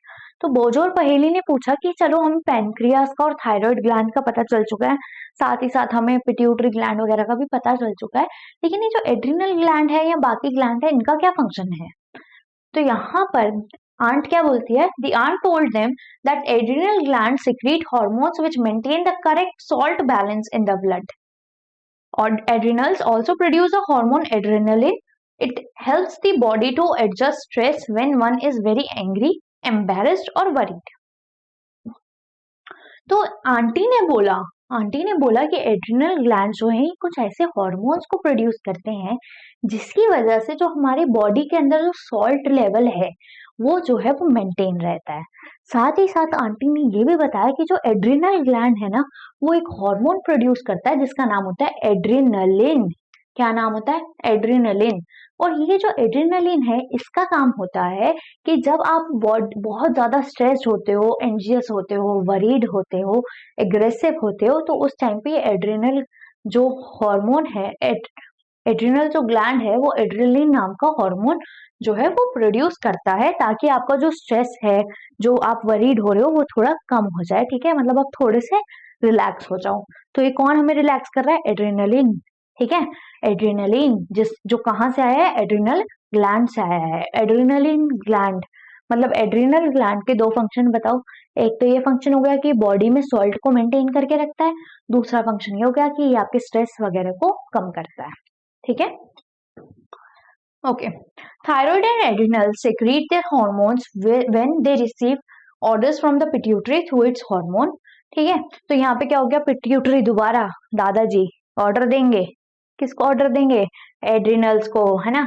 Adrenal को कि भैया अब adrenaline जो है वो produce करो तुम, ठीक है, जिसकी वजह से क्या हो जाएगा, आपको गुस्सा थोड़ा कम आएगा, आपका मूड ऑफ थोड़ा कम हो जाएगा, या फिर वो थायराइड को जो है वो पिट्यूटरी ग्लैंड दादाजी की तरह ऑर्डर करेगा कि भैया थायरॉक्सिन रिलीज करो, क्योंकि अगर आप थायरॉक्सिन सफिशिएंट मात्रा में रिलीज करोगे तो आपकी जो नेक वगैरह है वो बिल्कुल सही रहेगी और आपको गॉइटर नहीं होगा।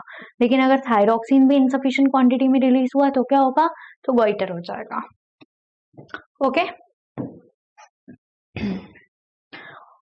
और पिट्यूटरी का फंक्शन ये भी होता है कि ये जो पिट्यूटरी ग्लैंड्स होते हैं ना, ये जो हमारी बॉडी में ग्रोथ हो रही होती है उसको भी रेगुलेट करते हैं, उसको भी देखते हैं, ठीक है। तो पिट्यूटरी का बहुत ज्यादा काम है, क्यों, क्योंकि ब्रेन के पास है तो ब्रेन वाली हरकतें भी तो करेगा ना, सबको ऊपर कंट्रोल करता है ना, दादाजी है ना, इसलिए, ठीक है। अब यार ये पेपर में मत लिख देना दादाजी वाला कंसेप्ट, ये बताने के लिए। ओके, आगे देखते हैं, थोड़ा सा ही चैप्टर है यार, कर लेते हैं। Role of hormones in completing the life history of insects and frogs. यहाँ पे बात करता है कि क्या सिर्फ इंसानों के अंदर ही हॉर्मोन्स रोल प्ले करते हैं क्या, मतलब मैं इंसान हूँ, आप इंसान हो, तो क्या हमारे अंदर ही हॉर्मोन्स होते हैं, बाकी इंसेक्ट्स हैं, एनिमल्स हैं, इनके अंदर हॉर्मोन्स नहीं होते क्या, आपको क्या लगता है, होते हैं, ठीक है। देखते हैं, you have already learn about the life history of the silk moth and the frog. The caterpillar has to pass through various stages to become an adult moth. तो यहाँ पर ये बात कर रहा है कि आपने अभी तक जो है, मतलब पिछली क्लासेस में आपने फ्रॉग के बारे में पढ़ा, फ्रॉग के बारे में तो मैंने आपको ये रिप्रोडक्शन वाले चैप्टर में भी पढ़ाया था, लेकिन ये कैटरपिलर सिल्क मॉथ की लाइफ साइकिल आपने पहले क्लास 7th में पढ़ी होगी। तो ये बात कर रहा है कि उसमें आपने देखा कि कैसे जो है वो डेवलप होते हैं छोटे से बड़े में, ठीक है, मतलब पहले वो बिल्कुल छोटे से होते हैं, उसके बाद वो बड़े हो जाते हैं। Similarly the tadpoles passes through certain stages to become a frog. ऐसे ही जो टेडपोल है वो भी बड़े ज्यादा स्टेजेस से गुजरता है, जिसकी वजह से वो बड़े होकर एक बड़ा एडल्ट फ्रॉग बन जाता है। क्योंकि जब वो टेडपोल होता है तो हमें पता भी नहीं चलता कि ये बड़े होकर फ्रॉग जैसा दिखेगा, बिल्कुल ही अलग होता है, तो उसके अंदर इतने ज्यादा चेंजेस हो जाते हैं। और ये जो ड्रास्टिक चेंजेस होते हैं ना इस टाइम पे, इसी को हम मेटामॉर्फोसिस बोल देते हैं। क्या बोल देते हैं, metamorphosis, metamorphosis, metamorphosis, drastic changes, ठीक है। तो यहाँ पर ये क्या है, the change from larva to adult is called metamorphosis, ठीक है। तो जैसे हमारे अंदर चाइल्ड टू एडल्ट क्या था, एडोलेसेंस, ऐसे ही larva to adult frog is metamorphosis. हमारे अंदर child to adult is adolescence, और फ्रॉग में larva to adult frog metamorphosis. Okay, metamorphosis in insect is controlled by insect hormones.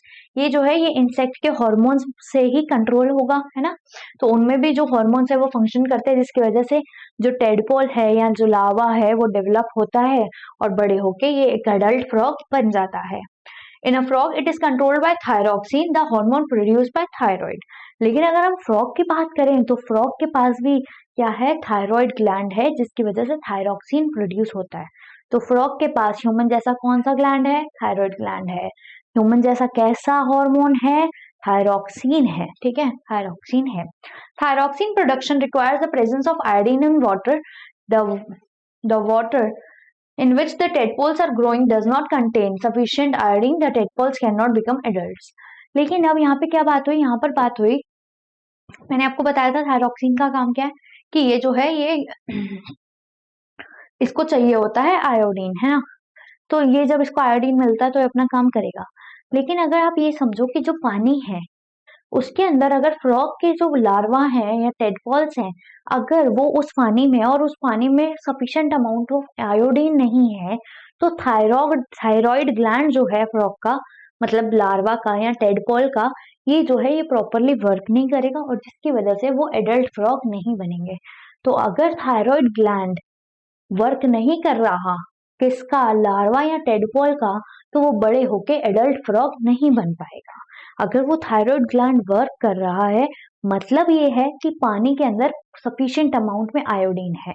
अगर पानी के अंदर सफिशिएंट अमाउंट में आयोडीन है तो फ्रॉग के अंदर जो थायराइड ग्लैंड है वो प्रॉपरली फंक्शन करेगा, जिसकी वजह से फ्रॉग की डेवलपमेंट होगी, ठीक है, और वो एडल्ट फ्रॉग बन जाएगा, ठीक है। तो जिसकी वजह से लार्वा या टेडपोल की डेवलपमेंट होगी और वो एडल्ट फ्रॉग बन जाएगा।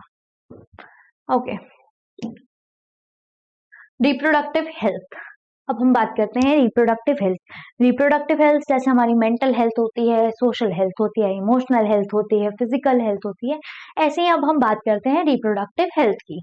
The physical and mental well-being of an individual is regarded as an individual's health.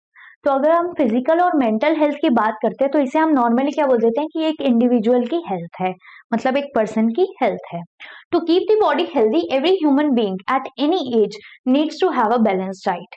अगर आपको अपनी बॉडी को हेल्दी रखना है तो चाहे आप बचपन में हो, चाहे आप एडोलेसेंस में हो, या चाहे आप एडल्ट हो चुके हो, या चाहे आप ओल्ड हो चुके हो, आपको एक प्रॉपर डाइट लेनी चाहिए जिसकी वजह से आपको प्रॉपर न्यूट्रिशन मिलेगा और आपकी जो बॉडी है वो प्रॉपरली वर्क करेगी, है ना। During adolescence, however, these become even more essential as the body is growing. ठीक है, तो एडोलेसेंस के टाइम पे ज्यादा जो है हमें ध्यान रखना चाहिए अपने खाने पीने का, क्योंकि इस टाइम पे आपकी बॉडी जो है बहुत ज्यादा जल्दी ग्रो कर रही है और इस टाइम पे आपकी बॉडी को ज्यादा नीड है ज्यादा न्यूट्रिशन की, है ना, ज्यादा न्यूट्रिशन की, तो इसलिए आपको एक अच्छी बैलेंस डाइट लेनी चाहिए। अब हम बात करते हैं न्यूट्रिशनल नीड्स ऑफ एडोलेसेंस। तो न्यूट्रिशनल नीड्स क्या क्या आपको लेना चाहिए, है ना, क्या क्या जरूरी है आपकी डाइट में होना चाहिए। अच्छा यार ये तो पढ़ लो, सब सोच रहे होगे यार ये क्या पढ़े हम न्यूट्रिशनल नीड्स, आपके लिए या आपकी बॉडी डेवलप होगी, पढ़ लो, है ना, अच्छे से पढ़ो, इतने अच्छे से पढ़ा रही हूँ यार, पढ़ो। चलो, adolescence is a stage of rapid growth and development.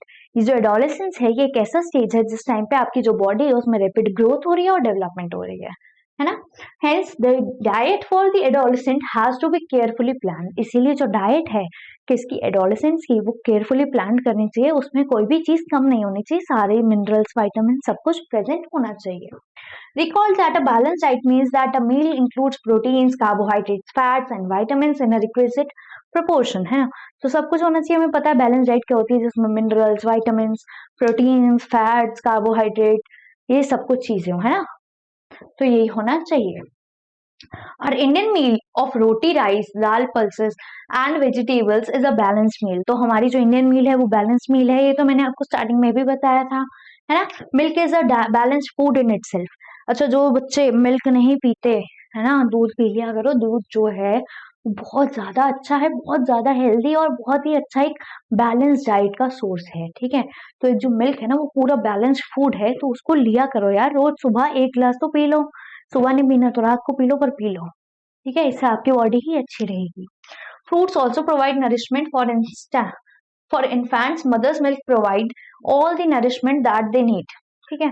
तो फ्रूट्स जो है वो भी अच्छा नरिशमेंट देते हैं, और इन्फेंट्स के लिए, इन्फेंट्स कौन से होते हैं, जो बिल्कुल छोटे छोटे बच्चे होते हैं ना, 2 साल से कम वाले बच्चे, उनके लिए सबसे ज्यादा जरूरी है कि वो जो है वो अपनी मम्मी का मिल्क पिए, ठीक है, मदर्स मिल्क कंज्यूम करे, जिसकी वजह से उनकी बॉडी में इम्यूनिटी आएगी। अगर जो बच्चे हैं वो अपनी मम्मी का जो है मिल्क नहीं पीते, ठीक है, तो क्या होता है, मतलब थोड़ा बहुत तो ऑब्वियसली पीना चाहिए हर बच्चे को, क्योंकि ये नेचुरल प्रोसेस से आया है ना, नेचुरली हमारी जो बॉडी है उसने ही डेवलप किया है मैमरी ग्लैंड्स, तो ये होना चाहिए, ठीक है। लेकिन कुछ ऐसे भी आजकल केसेस देखने को मिलते हैं जहाँ पे जो बच्चा है वो जो है वो नहीं प्रेफर करता, इसकी वजह से जो पेरेंट्स होते हैं वो क्या करते हैं, जो दूध के डब्बे आते हैं ना, केमिस्ट शॉप पे मिलते हैं या डॉक्टर देता है, वो ज्यादा उनको पिलाते हैं। लेकिन क्या है, मेन चीज है जो इम्यूनिटी मदर की मिल्क प्रोवाइड करेगी बच्चे को, वो जो है वो जो डब्बे वाला दूध है वो नहीं प्रोवाइड करता। तो हर बच्चे को जो इन्फेंट है उसको जो है मदर का मिल्क कंज्यूम करना चाहिए, इसकी वजह से उसकी बॉडी में इम्यूनिटी रहेगी, और इम्यूनिटी रहेगी तो वो ज्यादा बीमारियों से बच पाएगा, ठीक है। और अगर इम्यूनिटी ही नहीं होगी तो क्या होगा, उसको हर थोड़े दिन बाद कुछ ना कुछ बीमारी होती रहेगी। Okay, iron builds blood and iron rich foods such as leafy vegetables, jaggery, meat, citrus, Indian gooseberries मतलब आंवला आर गुड फॉर एडोलेसेंस।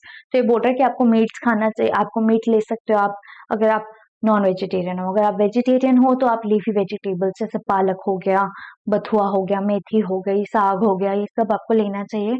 साथ ही साथ आपको क्या करना चाहिए, आपको जो गुड़ है वो कंज्यूम करना चाहिए, आपको जो आंवला है वो भी कंज्यूम करना चाहिए। ये सब जो एडोलेसेंट्स हैं उनके लिए बहुत ही ज्यादा अच्छी चीजें हैं। अब हम बात करते हैं पर्सनल हाइजीन की। तो आपको पता चल गया, अच्छा खाना खा लो, ठीक है, अच्छा खाना खा लो, अपने आप को यार अच्छा रखो, ठीक है। चलो, personal hygiene. Everyone should have a bath at least once every day, है ना।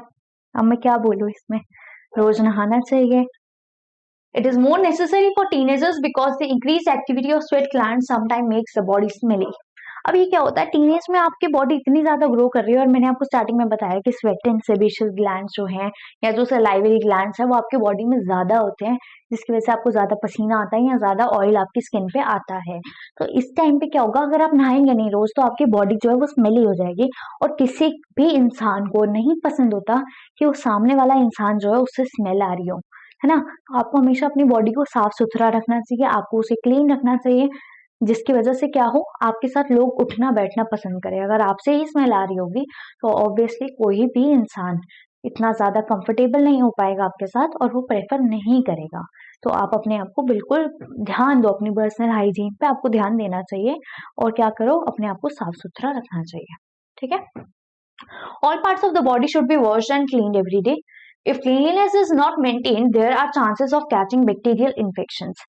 ठीक है, अगर आप ज्यादा क्लीन मतलब क्लीन ही नहीं होते हैं ना, 10-10 दिन तक नहाते नहीं है, तो आपको बैक्टीरियल इन्फेक्शन भी हो सकते हैं। Girls should take special care of cleanliness during the time of menstrual flow. और गर्ल्स को तो स्पेशली सबसे ज्यादा ध्यान रखना चाहिए जब उनके पीरियड्स चल रहे हो, मतलब उनका मेंस्ट्रुएशन का टाइम चल रहा हो, क्योंकि अगर आप उस टाइम पे ज्यादा क्लीन नहीं रहेंगे तो आपको बैक्टीरियल इन्फेक्शन होने के चांसेस ज्यादा हो जाते हैं, ठीक है। तो आपको क्या करना होता है, उसके लिए आपको अपने जो पैड्स हैं वो रेगुलरली चेंज करने होते हैं, सैनिटरी पैड्स। साथ ही साथ आपको जो प्यूबिक एरिया है आपका, आपको उससे अच्छे से वॉश करना चाहिए, उसको क्लीन रखना चाहिए, और अपने जो पैड्स हैं वो टाइमली चेंज करने चाहिए, ठीक है। अगर आप ऐसा नहीं करते तो आपको बैक्टीरियल इन्फेक्शन होने के चांसेस होते हैं। They should keep track of their menstrual cycle and be prepared for the onset of menstruation. तो जब आपको पीरियड्स होने वाले हों उससे 2-4 दिन पहले ही आपको अंदाजा हो जाता है, या नहीं होता तो आपको कुछ डेट तो पता ही होगी, तो उससे कुछ डेट पहले, कुछ 4-5 दिन पहले या 2 दिन पहले आपको अपना जो प्यूबिक रीजन है उसको अच्छे से क्लीन करना है। साथ ही साथ अपने पूरी जो चीजें हैं, अपनी अब सैनिटरी पैड्स हैं, ये सब आपको रखने अपने पास, ठीक है। तो इसकी वजह से क्या होगा, आपकी बॉडी ही हेल्दी रहेगी, ओके। तो जब भी आप अगर स्कूल वगैरह भी जा रहे हो या फिर कहीं बाहर भी जा रहे हो मार्केट वगैरह में, तो अपने पास पीरियड्स के टाइम पे पैड जरूर रखा करिए, ठीक है, एक्स्ट्रा, जिसकी वजह से कभी बाई चांस अगर कुछ लीकेज हो जाती है, कुछ भी होता है, तो आपके पास एक्स्ट्रा पैड होना चाहिए, और ये आपकी सेफ्टी के लिए और आपकी हेल्थ के लिए ही अच्छा है। Physical exercise. Walking and playing in the fresh air keeps the body fit and healthy. All young boys and girls should take walks, exercise and play outdoor games. अच्छा, आजकल क्या हो रहा है, आजकल ना ज्यादातर बच्चे जो हैं वो क्या कर रहे हैं, वो पबजी में लगे हैं, मतलब मैं पर्टिकुलर नाम नहीं लेना चाह रही, सॉरी, ठीक है। तो वो ज्यादातर गेम्स जो है वो इंडोर कर रहे हैं, मतलब फोन पे कर रहे हैं, लैपटॉप्स पे कर रहे हैं, पीसी पे कर रहे हैं, PS5, है ना, इन सब चीजों पे कर रहे हैं। तो यार इसको अवॉइड करके ना आपको जो है आउटडोर गेम्स खेलने चाहिए, जैसे बैडमिंटन हो गया, क्रिकेट हो गया, स्विमिंग हो गया, बहुत सारी आउटडोर गेम्स हैं, आपको पता ही है। तो वो उस पे अगर आप ज्यादा ध्यान दोगे ना, मतलब वो ज्यादा खेलोगे, तो आपकी जो बॉडी की डेवलपमेंट है वो ज्यादा अच्छी होगी, क्योंकि उसकी वजह से आपकी जो बोन्स है, मसल्स है, वो जो है वो क्या करेंगी, अपना फंक्शन अच्छे से परफॉर्म करेंगे, है ना, जल्दी अच्छे से डेवलप होंगी।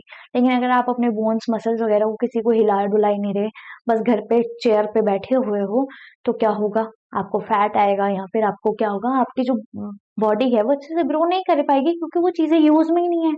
जब कोई चीज यूज में होती है तभी तो वो ज्यादा अच्छे से काम करती है, ठीक है। तो अपने आप को, बॉडी को फिट रखो, वॉकिंग वगैरह, एक्सरसाइज वगैरह ये सब करते रहा करो।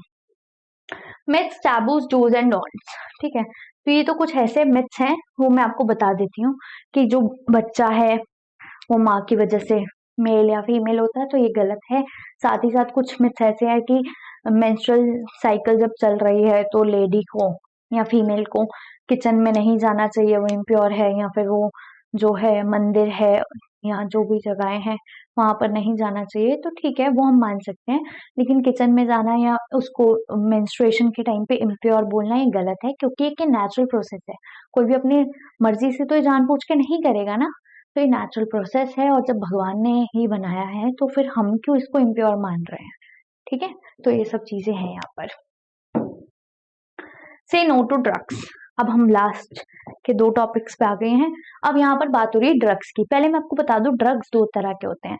एक होता है जो मेडिकेशंस होती है, ठीक है, तो जो हम मेडिसिन लेते हैं उन्हें भी हम ड्रग्स बोलते हैं, और दूसरे ड्रग्स जो आप समझ रहे हैं वही वाले, ठीक है। तो वो जो ड्रग्स हैं उनकी हम बात कर रहे हैं, दूसरे वाले की। तो मेडिकेशंस मतलब जो है मेडिसिन, उसकी बात नहीं कर रहे हैं हम। मेडिसिन को भी हम ड्रग्स बोलते हैं, ये मैंने आपको एक्स्ट्रा जानकारी दी है, ठीक है। तो आपको ड्रग्स नहीं लेने हैं। Adolescence is a period of much activity in the body and mind which is a normal part of growing up. Adolescence एक ऐसा पार्ट है, पीरियड है बॉडी का, जो क्या है, वो एक नॉर्मल पार्ट है ग्रोइंग अप करने का, है ना। तो यही बात बोल रहा है ये, और इसमें आपकी बॉडी और माइंड जो है वो ग्रो करती है। If anybody suggests you that you will get relief if you take some drugs, just say no unless prescribed by the doctor, ठीक है। तो अगर कोई डॉक्टर आपको बोलता है हाँ ये मेडिसिन लेनी है, तो आप लो।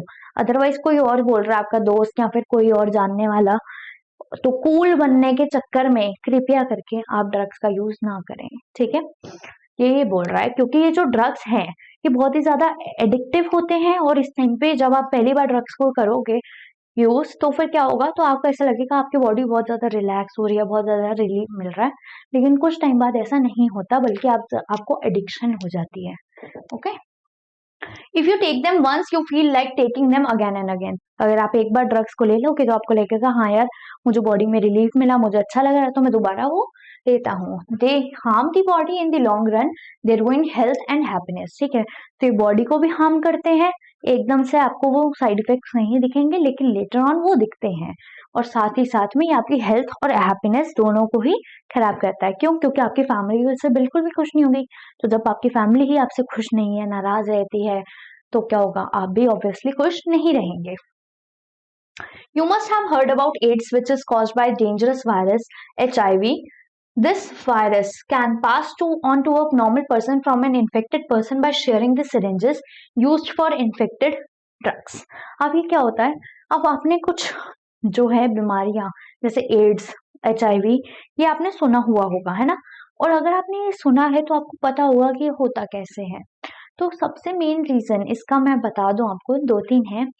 तो एक तो रीजन है कि अगर आपकी बॉडी में इंजेक्शन लगा रहा है कोई भी डॉक्टर, कोई भी नर्स, या कोई भी, ठीक है, तो क्या करो, आप हमेशा ध्यान दो कि जो भी वो सिरिंज यूज कर रहे हैं वो बिल्कुल नहीं होनी चाहिए, ठीक है। वो बिल्कुल पैकेट आपके सामने खोले, क्योंकि अगर वो पैकेट ना खोले नया, मतलब वो पुरानी सिरिंज भी यूज कर सकते हैं, और अगर वो पुरानी सिरिंज या किसी और को लगाई हुई सिरिंज यूज कर देते हैं तो आपको इन्फेक्शन हो जाता है HIV होने का, जिसका क्योर अभी तक नहीं है, ठीक है।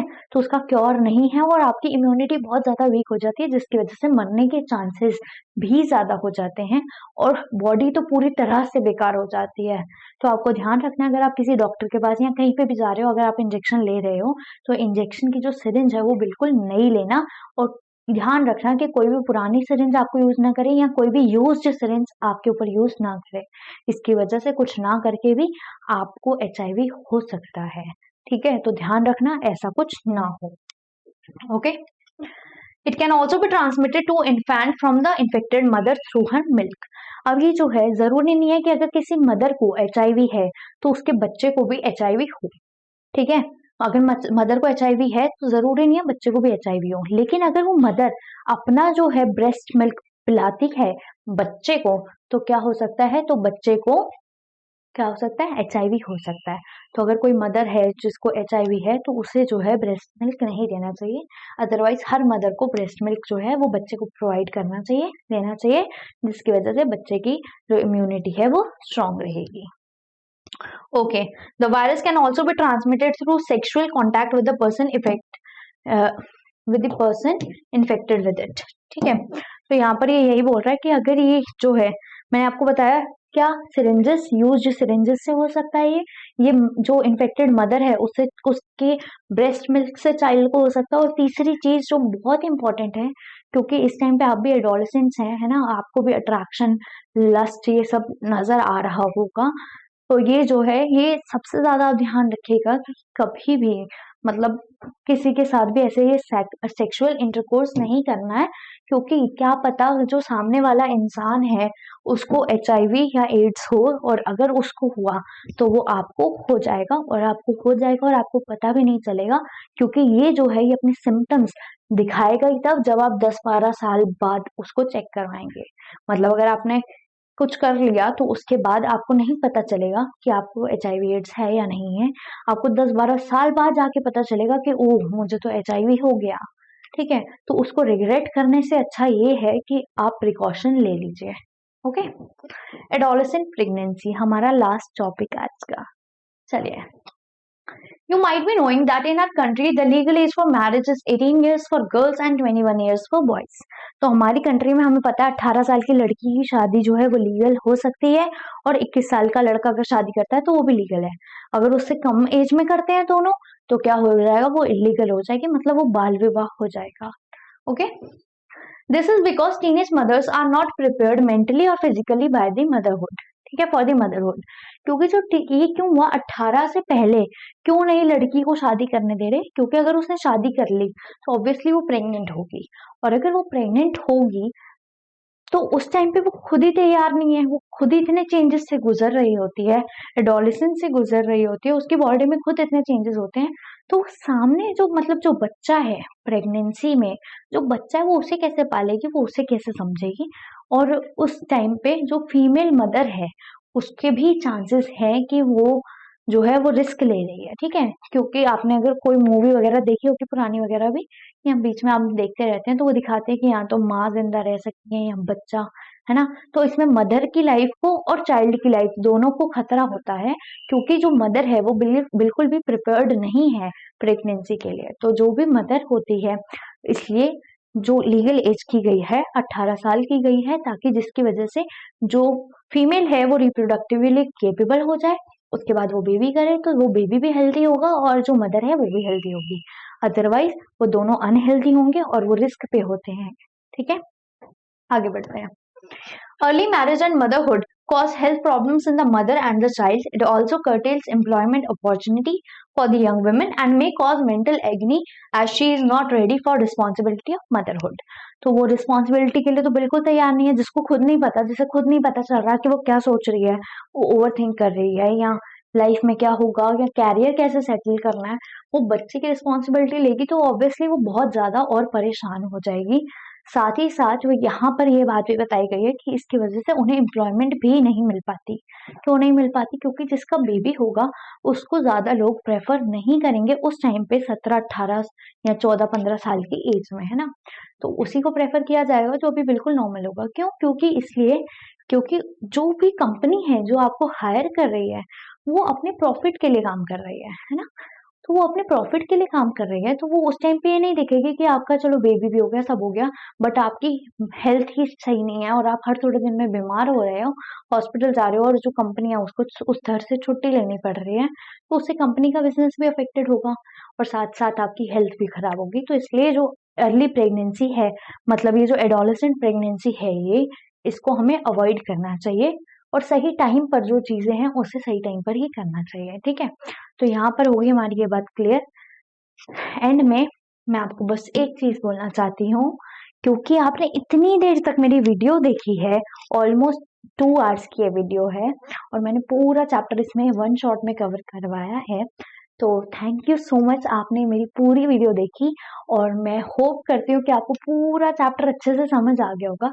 अगर अच्छे से समझ आ गया तो जल्दी से कमेंट सेक्शन में बता दो कि वीडियो कैसी लगी, चैनल को सब्सक्राइब कर दो और सभी के साथ शेयर कर दो, सभी को बता दो कि हाँ अब हम चैप्टर को इतने इजी वे में भी समझ सकते हैं। ठीक है, इस चैनल पे आपको इंग्लिश की वीडियोस भी मिलेंगी, साइंस की वीडियोस भी मिलेंगी, और अगर आप बोलोगे तो मैथ्स की या पॉलिटिकल साइंस की, सिविक्स की वीडियोस भी आपको मिल जाएंगी। ठीक है, तो जो जो चैप्टर आप मेरे को बोलते हो वो चैप्टर मैं अपलोड करती रहूंगी आपके लिए।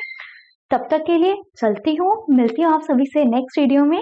नमस्कार, और आते रहना मेरे चैनल पे, और जल्दी से जाके सब्सक्राइब करो, शेयर करो, और बेल आइकन को दबाना बिल्कुल भी मत भूलना। ठीक है, चलो बाय बाय, नमस्कार।